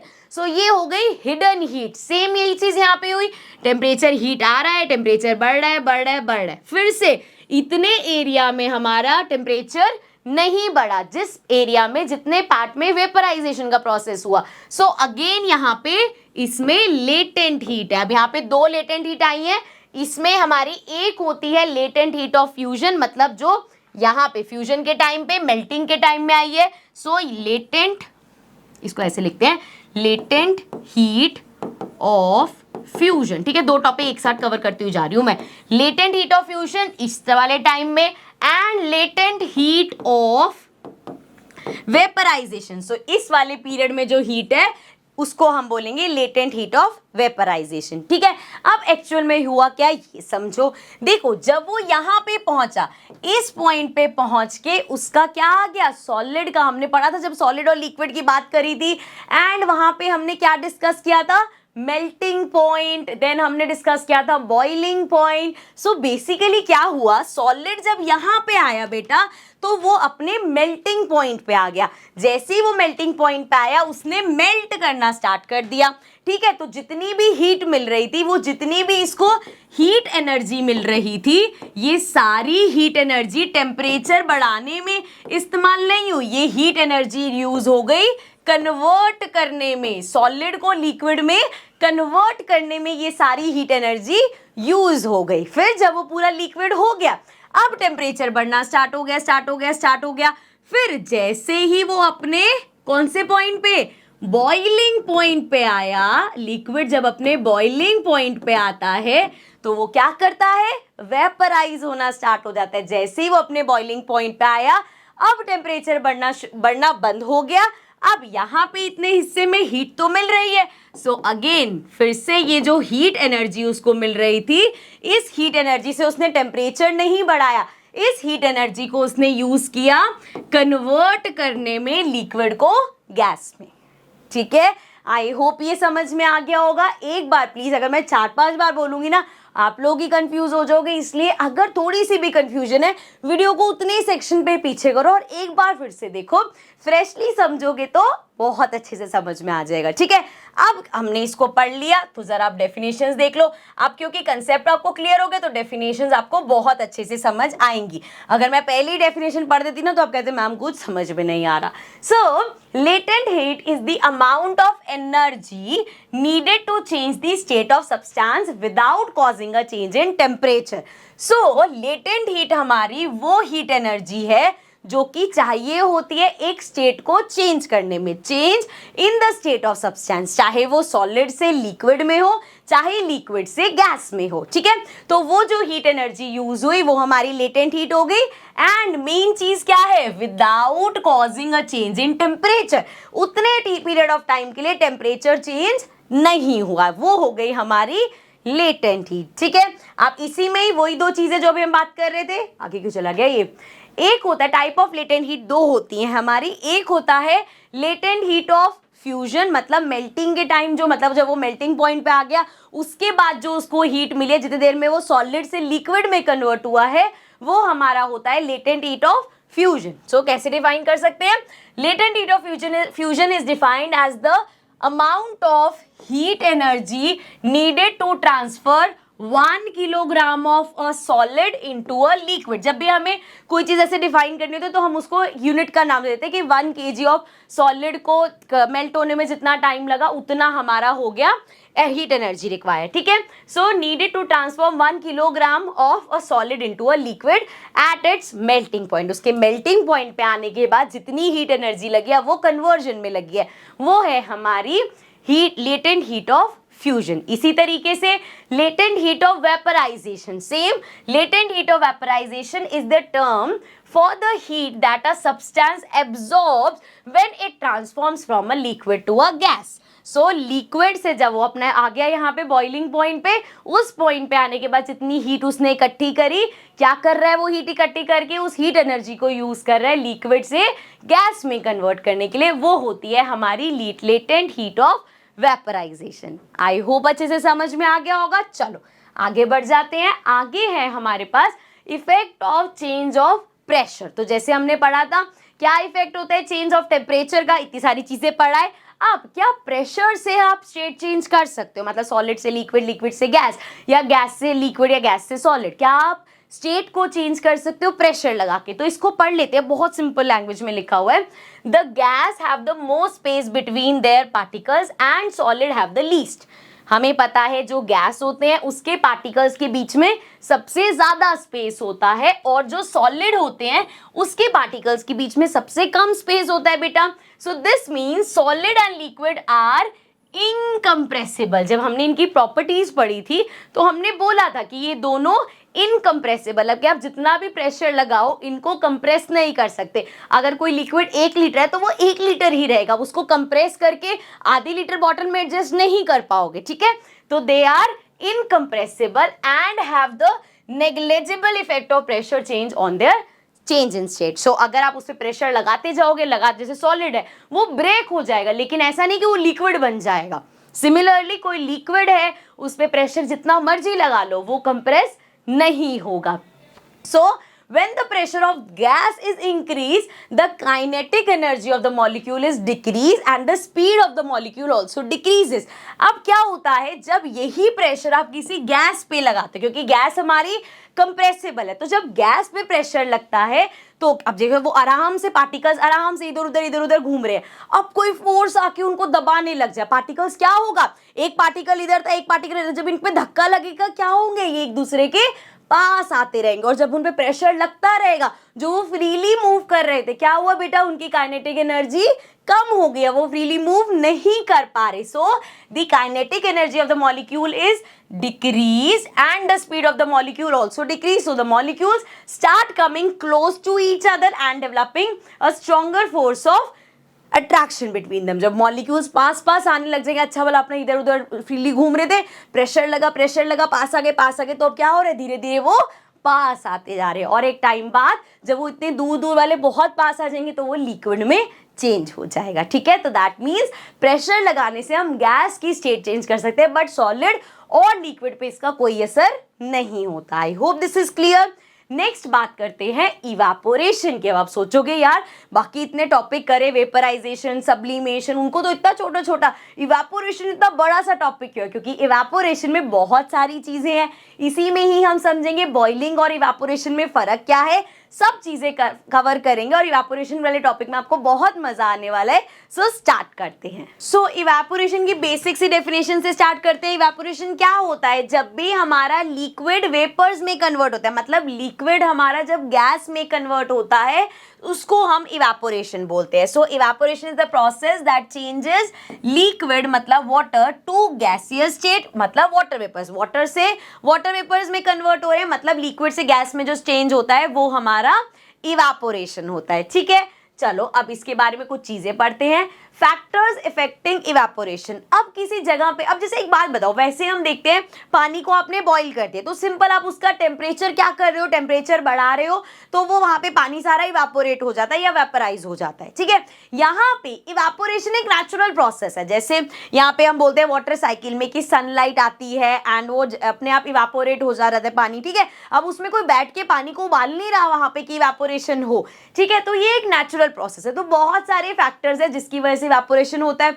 और सिर्फ इवेपोरेशन हमारा ऐसा नहीं है कि सिर्फ वाटर साइकिल में होता है। सिंपल सी एक चीज सोचो यार, मैं सिंपल सी बहुत बार बोलती हूँ ना, एक मेरे को लग रहा है मैं प्रैक्टिस कर रही थी तो एक तो मैं बोलूंगी मैं सिंपल वर्ड्स में अगर आपको बोलूं, और एक मैं बहुत ज्यादा रिपीट करती हूँ, सिंपल सी आपको चीज बताती हूँ। तो पता नहीं तुम्हें इतनी सिंपल लगती है या नहीं, बता देना मुझे कमेंट्स में। तो बच्चे कहेंगे मैम आप एक ही चीज क्यों बोलते रहते हो।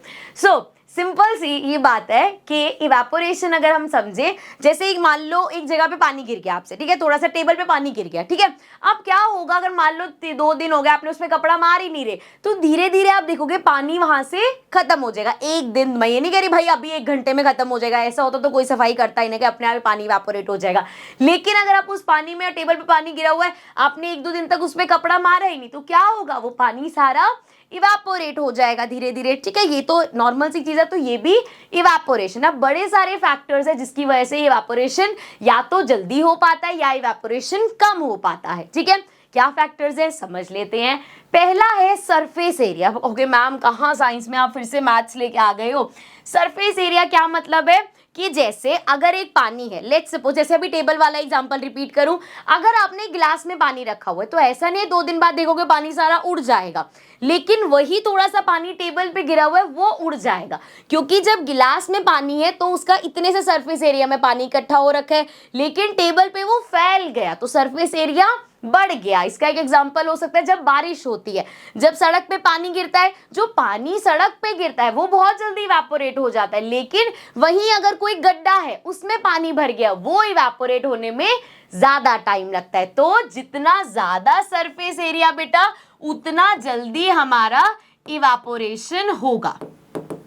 ठीक है, सरफेस एरिया बढ़ा दोगे इवेपोरेशन बढ़ जाएगा। सो यहां पढ़ लेते हैं, the rate of evaporation increases with an increase in surface area. Example सबके साथ साथ लिखे हुए हैं।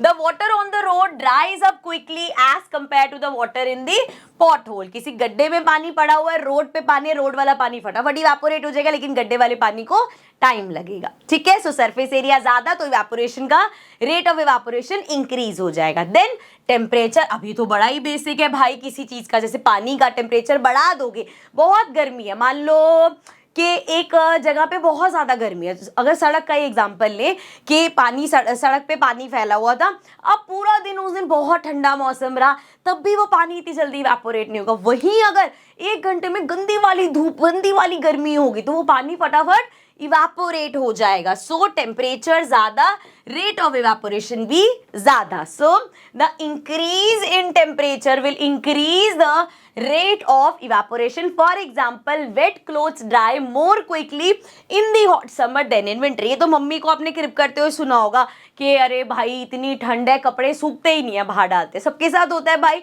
अगर सर्दियों में आप कपड़े बाहर डालोगे, वुलन क्लोथ्स होते हैं एक तो वैसे ही कपड़े मोटे मोटे, तो वो इतनी जल्दी नहीं सूखते, लेकिन गर्मियों में सुबह कपड़े डालो 2 घंटे 3 घंटे बाद चेक करोगे सारे कपड़े ड्राई हो जाते हैं, क्योंकि टेम्परेचर ज्यादा, मतलब वो पानी जो कपड़ों में पानी सोख रखा है वो सारा इवेपोरेट जल्दी हो गया, क्योंकि गर्मी है, टेम्परेचर ज्यादा, रेट ऑफ इवेपोरेशन ज्यादा। ठीक है, मैंने कहा था ना टॉपिक बड़ा इंटरेस्टिंग सा है। नेक्स्ट है हमारे पास विंड की स्पीड। अब विंड की स्पीड से इवेपोरेशन पे क्या फर्क पड़ता है, इसका भी बड़ा अच्छा सा एग्जांपल लो। अब आपने हेयर वॉश किया, सारे बाल आपके गीले हैं, एक है आप रूम में आराम से बैठे हो, चलो थोड़ी देर में सूख जाएंगे, एक है कि आपने सोचा चलो बाइक पे घूम के आते हैं, या आप बाहर खड़े हो गए तो हवा बहुत तेज चल रही है। अब अगर हवा बहुत तेज चल रही है तो आपके बाल बहुत जल्दी सूख जाएंगे, है ना।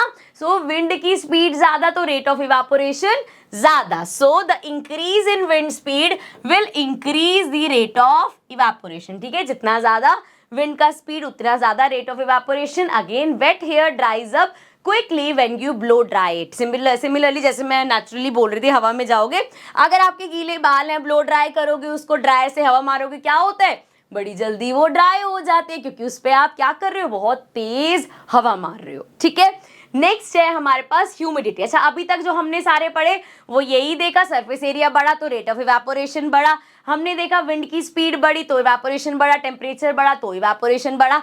यहाँ पे अब बात करते हैं ह्यूमिडिटी। अब इसको पढ़ने से पहले ह्यूमिडिटी होता क्या है, अभी मैंने बीच में एक जगह बात भी करी थी। यूजुअली एक मौसम आता है गर्मियों का, एक जब पहले कूलर वूलर आराम से चल रहे होते हैं, फिर एक मौसम आता है जब लगता है कूलर की तो हवा लग ही नहीं रही, अब तो एसी ही चाहिए।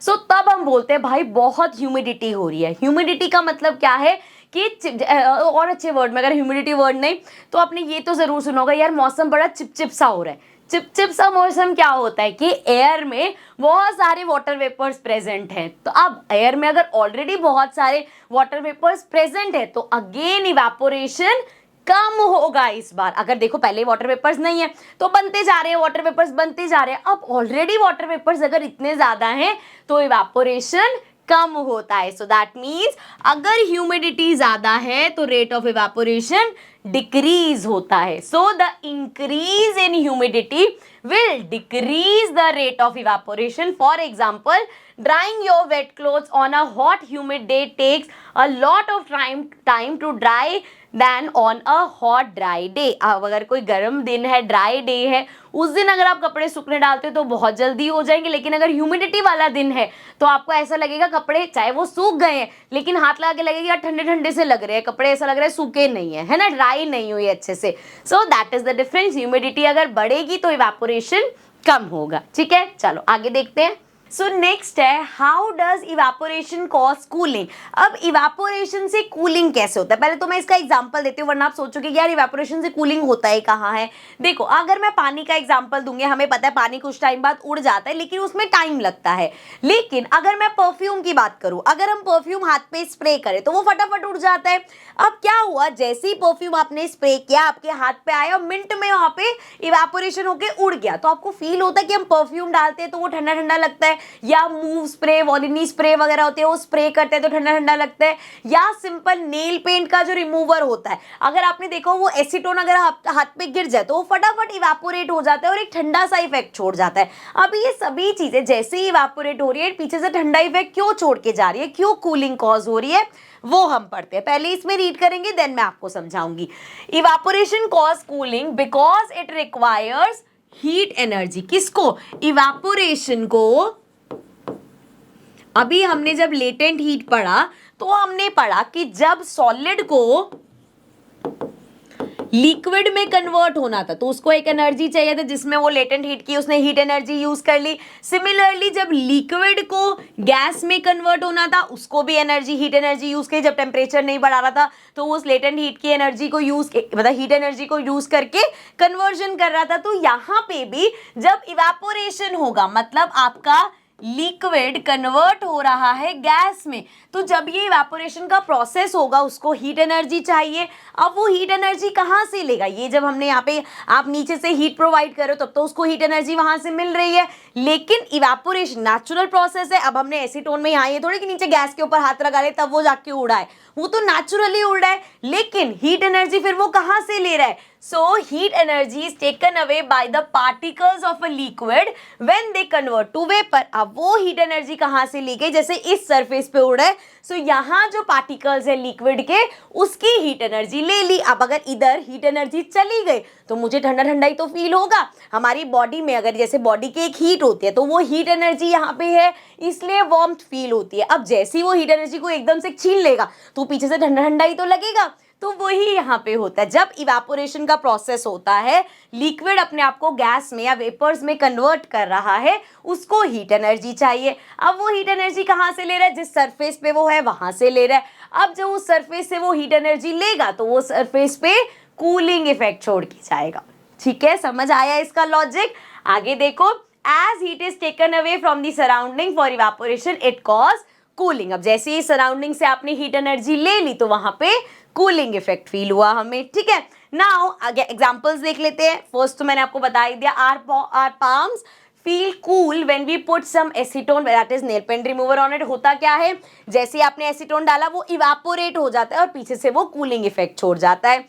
Then people sprinkle water on their roof or ground on sunny days to cool the area। ये आपने देखा होगा, बहुत ज्यादा कॉमन है, अभी भी लोग करते हैं। बहुत गर्मी है तो ऐसे खड़े गेट पे, अपना मेन गेट पे ऐसे बाहर पाइप से या पूरी वहां पे पानी डालते रहते हैं, या छत पे पूरा पानी डाल देते हैं कि देखना बड़ा ठंडा ठंडा लगेगा। सो क्या हो रहा है, वो पानी डालेंगे क्योंकि गर्मी है, इवापोरेशन जल्दी हो जाएगा, और जब वो इवापोरेशन होगा वो वहां की हीट एनर्जी यूज करके अपने आप को लिक्विड कन्वर्ट करेगा गैस में और वहां पे कूलिंग इफेक्ट छोड़ जाएगा। ठीक है, इसीलिए अगर आप ये ट्राई भी करके देखना, अगर बहुत गर्मी है उस दिन शाम को छत पे जाना और छत पे पानी, पूरी छत पे पानी डाल देना।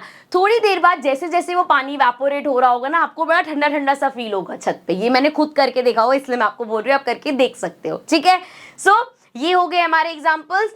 आगे अब हम बात करते हैं इवापोरेशन वर्सेस बॉइलिंग। तो मैंने आपको बोला था इवापोरेशन और बॉइलिंग दोनों अलग अलग चीजें। सबसे मेन डिफरेंस यही है, इवापोरेशन हमारा यूजुअली एक नेचुरल प्रोसेस है, इसमें आपको कुछ करना नहीं है। एक टेबल पे पानी गिर गया, वो अपने आप उड़ रहा है, अपने आप चेंज हो रहा है गैस में, आपने उसमें कुछ नहीं किया, नेचुरली हुआ। वाटर साइकिल में भी सनलाइट पड़ रही है, गर्मी से वो पानी हीटअप होके इवापोरेट हो रहा है, वो एक नेचुरल प्रोसेस है। ठीक है, लेकिन बॉइलिंग में हम खुद जाके पानी को बॉइल कर रहे हैं, उसको हीट प्रोवाइड कर रहे हैं। मेन डिफरेंस तो यही हो गया। आप कैसे इसको लिख सकते हैं, evaporation is slower and boiling is faster. तो इवेपोरेशन एक स्लो प्रोसेस है। जैसे मैंने बोला टेबल पे पानी गिरा, ऐसा नहीं वो 5 मिनट में पूरा इवेपोरेट हो जाएगा, नहीं, वो एक स्लो प्रोसेस है, अपने आप धीरे धीरे धीरे धीरे 1-2 दिन भी लगेंगे तब जाके वो पानी इवेपोरेट होगा। तो एक स्लो प्रोसेस है। लेकिन बॉइलिंग, भाई तुम पानी लो, अभी 1 लीटर पानी रख दो गैस पे, 10 मिनट में वो बॉइल होके उड़ने लग जाएगा। उड़ने मतलब वेपर्स में कन्वर्ट हो जाएगा। Then evaporation occurs only from the surface of the liquid. अब इसमें क्या होता है, जैसे अब यहाँ पे समझने वाली बात है, जब हम चीज को बॉईल करते हैं, so occurs throughout the liquid. जब आप पानी को बॉईल करते हो तो वो पूरा पानी गर्म होके अच्छे से बॉईल हो रहा है। लेकिन जब इवेपोरेशन होता है, अगर पानी फैला हुआ है तो वो सिर्फ सरफेस से उठाएगा, देन धीरे धीरे धीरे धीरे सरफेस से उठाता जाएगा। तो वो यहाँ पे किस पे वर्क करता है, वो लिक्विड के सरफेस पे वर्क करता है। और जब बॉईल करते हैं तो वो थ्रू आउट द लिक्विड हमारा पूरा पानी वो गर्म होता है अच्छे से, फिर बॉईल करने लगता है। Now this does not produce bubbles. अब भाई सिंपल सा है, जब हम बॉइलिंग करते हैं तो कैसे पानी बॉईल होता है, तो क्या होता है, जब पानी उबलता है वो बबल्स आते हैं ना। लेकिन ऐसा तो नहीं है इवेपोरेशन हो रहा है जी, टेबल पे पानी पड़ा है 2 दिन से आप देख रहे हो, अब उसमें बबल्स आने शुरू हो गए, अब ये इवेपोरेट हो रहा है, ऐसा नहीं होता ना। इवेपोरेशन में ऐसा कुछ नहीं होता, लेकिन जब हम बॉईल करते हैं तो बबल्स प्रोड्यूस होते हैं। And also evaporation leads to cooling. जैसा अभी हमने पढ़ा, इवेपोरेशन से कूलिंग इफेक्ट होता है। लेकिन जब हम पानी को बॉईल करते हैं तो it does not result in cooling, कोई कूलिंग नहीं होता है। ऐसा नहीं ये पानी यहाँ से अब इवेपोरेट हुआ, वेपराइज हुआ है, अब जब पैन को हाथ लगाओगे तो वो बहुत ठंडा होगा, हाथ जल जाएगा और कुछ नहीं होगा। सो बॉइलिंग में कूलिंग इफेक्ट नहीं होता। इवेपोरेशन में जब वो नेचुरली पानी जाता है तो वहां पे, क्योंकि वो अभी बढ़ के आए हैं भाई कि वो हीट एनर्जी यूज करता है, इसलिए कूलिंग इफेक्ट छोड़ के जाता है। ठीक है, चलो आगे बढ़ जाते हैं। अब इसी के साथ एक और इंटरेस्टिंग क्वेश्चन आ गया, why do people where cotton clothes in summers. अब ये तो देखो बहुत सुना होगा, समर्स में जब हम कुछ सैटन का पहन लेते हैं, अगर वेलवेट पहन ले या कोई ऐसा लिनन वगैरह का कपड़ा पहन ले तो हमें गर्मी लगती रहती है पूरा दिन, है ना। लेकिन जब हम क्यों प्रेफर करते हैं कि कॉटन के कपड़े पहनो गर्मियों में, क्यों बोलते हैं कॉटन के कपड़े पहनने को, क्योंकि अगेन मैं बताती हूँ, गर्मियों में क्या होगा, स्वेट पड़ेंगे, यहाँ पे सब लिखा हुआ है। तो मैं पहले बता देती हूँ फिर पढ़ेंगे। सो गर्मियों में क्या होता है, बहुत ज़्यादा गर्मी है, स्वेटिंग होती है। अब वो स्वेट क्या करेगी, हमारी जैसे स्वेटिंग हो रही है तो वो इवेपोरेट होती जाएगी और कूलिंग इफेक्ट छोड़ती जाएगी। अब देखो स्वेटिंग भी अगर नेचुरली इवेपोरेट हो रही है तो वो कूलिंग इफेक्ट छोड़ के जाती है, ठीक है। अब अगर आप कॉटन के कपड़े पहनोगे ना तो वो जो आपका स्वेट है वो बड़ी जल्दी एब्जॉर्ब हो जाएगा एंड देन वहां पे जैसे अब मेरी शर्ट है, जैसे आप स्वेटिंग करोगे तो क्या होगा, शर्ट गीली हो जाती है। इतना ज्यादा अगर आप स्वेट कर रहे हो तो अगर ये कॉटन की है तो फटाफट वो स्वेट को एब्जॉर्ब कर लेगी एंड देन जो स्वेट हमारा एब्जॉर्ब हुआ है वो इवापोरेट हो जाएगा, फटाफट से इवापोरेट हो जाएगा। तो कूलिंग इफेक्ट मतलब कॉटन के कपड़ों में हमें ज्यादा, मतलब ऐसा नहीं है कि मैं ये नहीं कहूंगी कि भाई चाहे कितनी गर्मी हो उसमें गर्मी नहीं लगेगी, but compare to other type of clothes cotton के कपड़ों में हमें कम गर्मी लगती है, ठीक है। अब पढ़ लेते हैं इसी को जो मैंने बोला। We sweat more in summers as the sweat evaporates. It takes energy from our body surface and keeps our body cool. ठीक है, इवेपोरेशन होगा, हमारी बॉडी से वो हीट लेगा, तो जहाँ जहाँ स्वेट हमारा इवेपोरेट होता है वहाँ वहाँ ठंडक सी मिलती है हमें। अब वो इतनी ठंडक नहीं होती कि हाँ पसीने आए, बैठ गए, पसीने उड़े, हो बहुत ठंड लग रही है, ऐसा नहीं होता, बट वो कूलिंग इफेक्ट फिर भी छोड़ के जाती है। Then cotton can absorb the sweat easily and expose it to the atmosphere, causing evaporation to take place easily. This in turn keeps us cool on summer days. I hope समझ में आ गया होगा। लास्ट हमारा एक और interesting सा question है, उसको पढ़ के चैप्टर को करेंगे खत्म। क्वेश्चन आंसर्स मतलब रहते हैं, यहाँ पे चैप्टर खत्म करेंगे इसको। So why do water droplets appear in the surroundings of glass with ice cold water. ये तो वही है, अभी हमने पढ़ा था ना, अगर आप फ्रिज में से ठंडा पानी या कोल्ड ड्रिंक निकाल के बाहर रख दोगे, थोड़ी देर बाद हम देखते हैं उसमें छोटे छोटे से वाटर ड्रॉपलेट्स आ जाते हैं। वही हमसे पूछे क्या होता है, पहले तो प्रोसेस याद करो। कब पढ़ा था हमने, कंडेंसेशन होता है। होता क्या है एक्चुअल में, अभी तो समझाने की जरूरत नहीं है, समझा आई हूं, दोबारा यहां से पढ़ देती हूं मैं। There are water vapours present in the air, हमारी एयर में आसपास वाटर वेपर्स प्रेजेंट है। When they come in contact with the wall of glass that has ice cold water in it. अब जिस ग्लास में आपने ठंडा ठंडा चिल्ड पानी डाल रखा है, आसपास के वाटर ड्रॉपलेट्स जब उसके कॉन्टैक्ट में आते हैं, दे कंडेंस अगेन वही कंडेंसेशन हो रहा है तो वो कंडेंस करते हैं। कंडेंस करने का मतलब क्या है बेटा, गैस से लिक्विड में कन्वर्ट हो जाते हैं। सो आसपास जो वाटर वेपर्स थे हमारे वो गैस से बेटा लिक्विड में कन्वर्ट हो गए, कंडेंस हो गए। As a result their state changes from the gaseous state to liquid state, thus forming tiny water droplets on the walls of the glass, ठीक है। तो बेसिकली कंडेंसेशन होता है, ठीक है। आई होप समझ में आ गया होगा। लेट मी कंफर्म, हाँ लास्ट ही था ना ये, बिल्कुल। थैंक यू, स्लाइड आ गई तो थैंक यू सो मच। अगर आपने पूरी वीडियो देखी है, आई होप आपको चैप्टर समझ में आ गया हो, चैप्टर आपने एंजॉय किया हो, कंसेप्ट्स आपको क्लियर हो गए हो। अब हम करेंगे इसके इन बिटवीन क्वेश्चंस, देन हम डिस्कस करेंगे इसके बैक एक्सरसाइज के क्वेश्चंस, ठीक है। तो एक एक करके करेंगे, but in the next video. I hope आपको अच्छे से समझ में आ गई होगी। So don't forget to watch the question answers and also जब भी यहाँ पे मैं इसके एक्सपेरिमेंट्स करूंगी, एक्सपेरिमेंट सीरीज चैप्टर वाइज चलेंगी, तो जरूर सारे एक्सपेरिमेंट्स देखना ताकि आपको क्लियर हो जाए कि अच्छा ये एक्सपेरिमेंट करके जब आप एक्सपेरिमेंट्स देखोगे ना आपको और अच्छे से चीजें याद रहेंगी, ठीक है। So now I will see you all in the next video with the in between exercises first in the next video. So I'll see you all in the next video. Till then, take care and bye.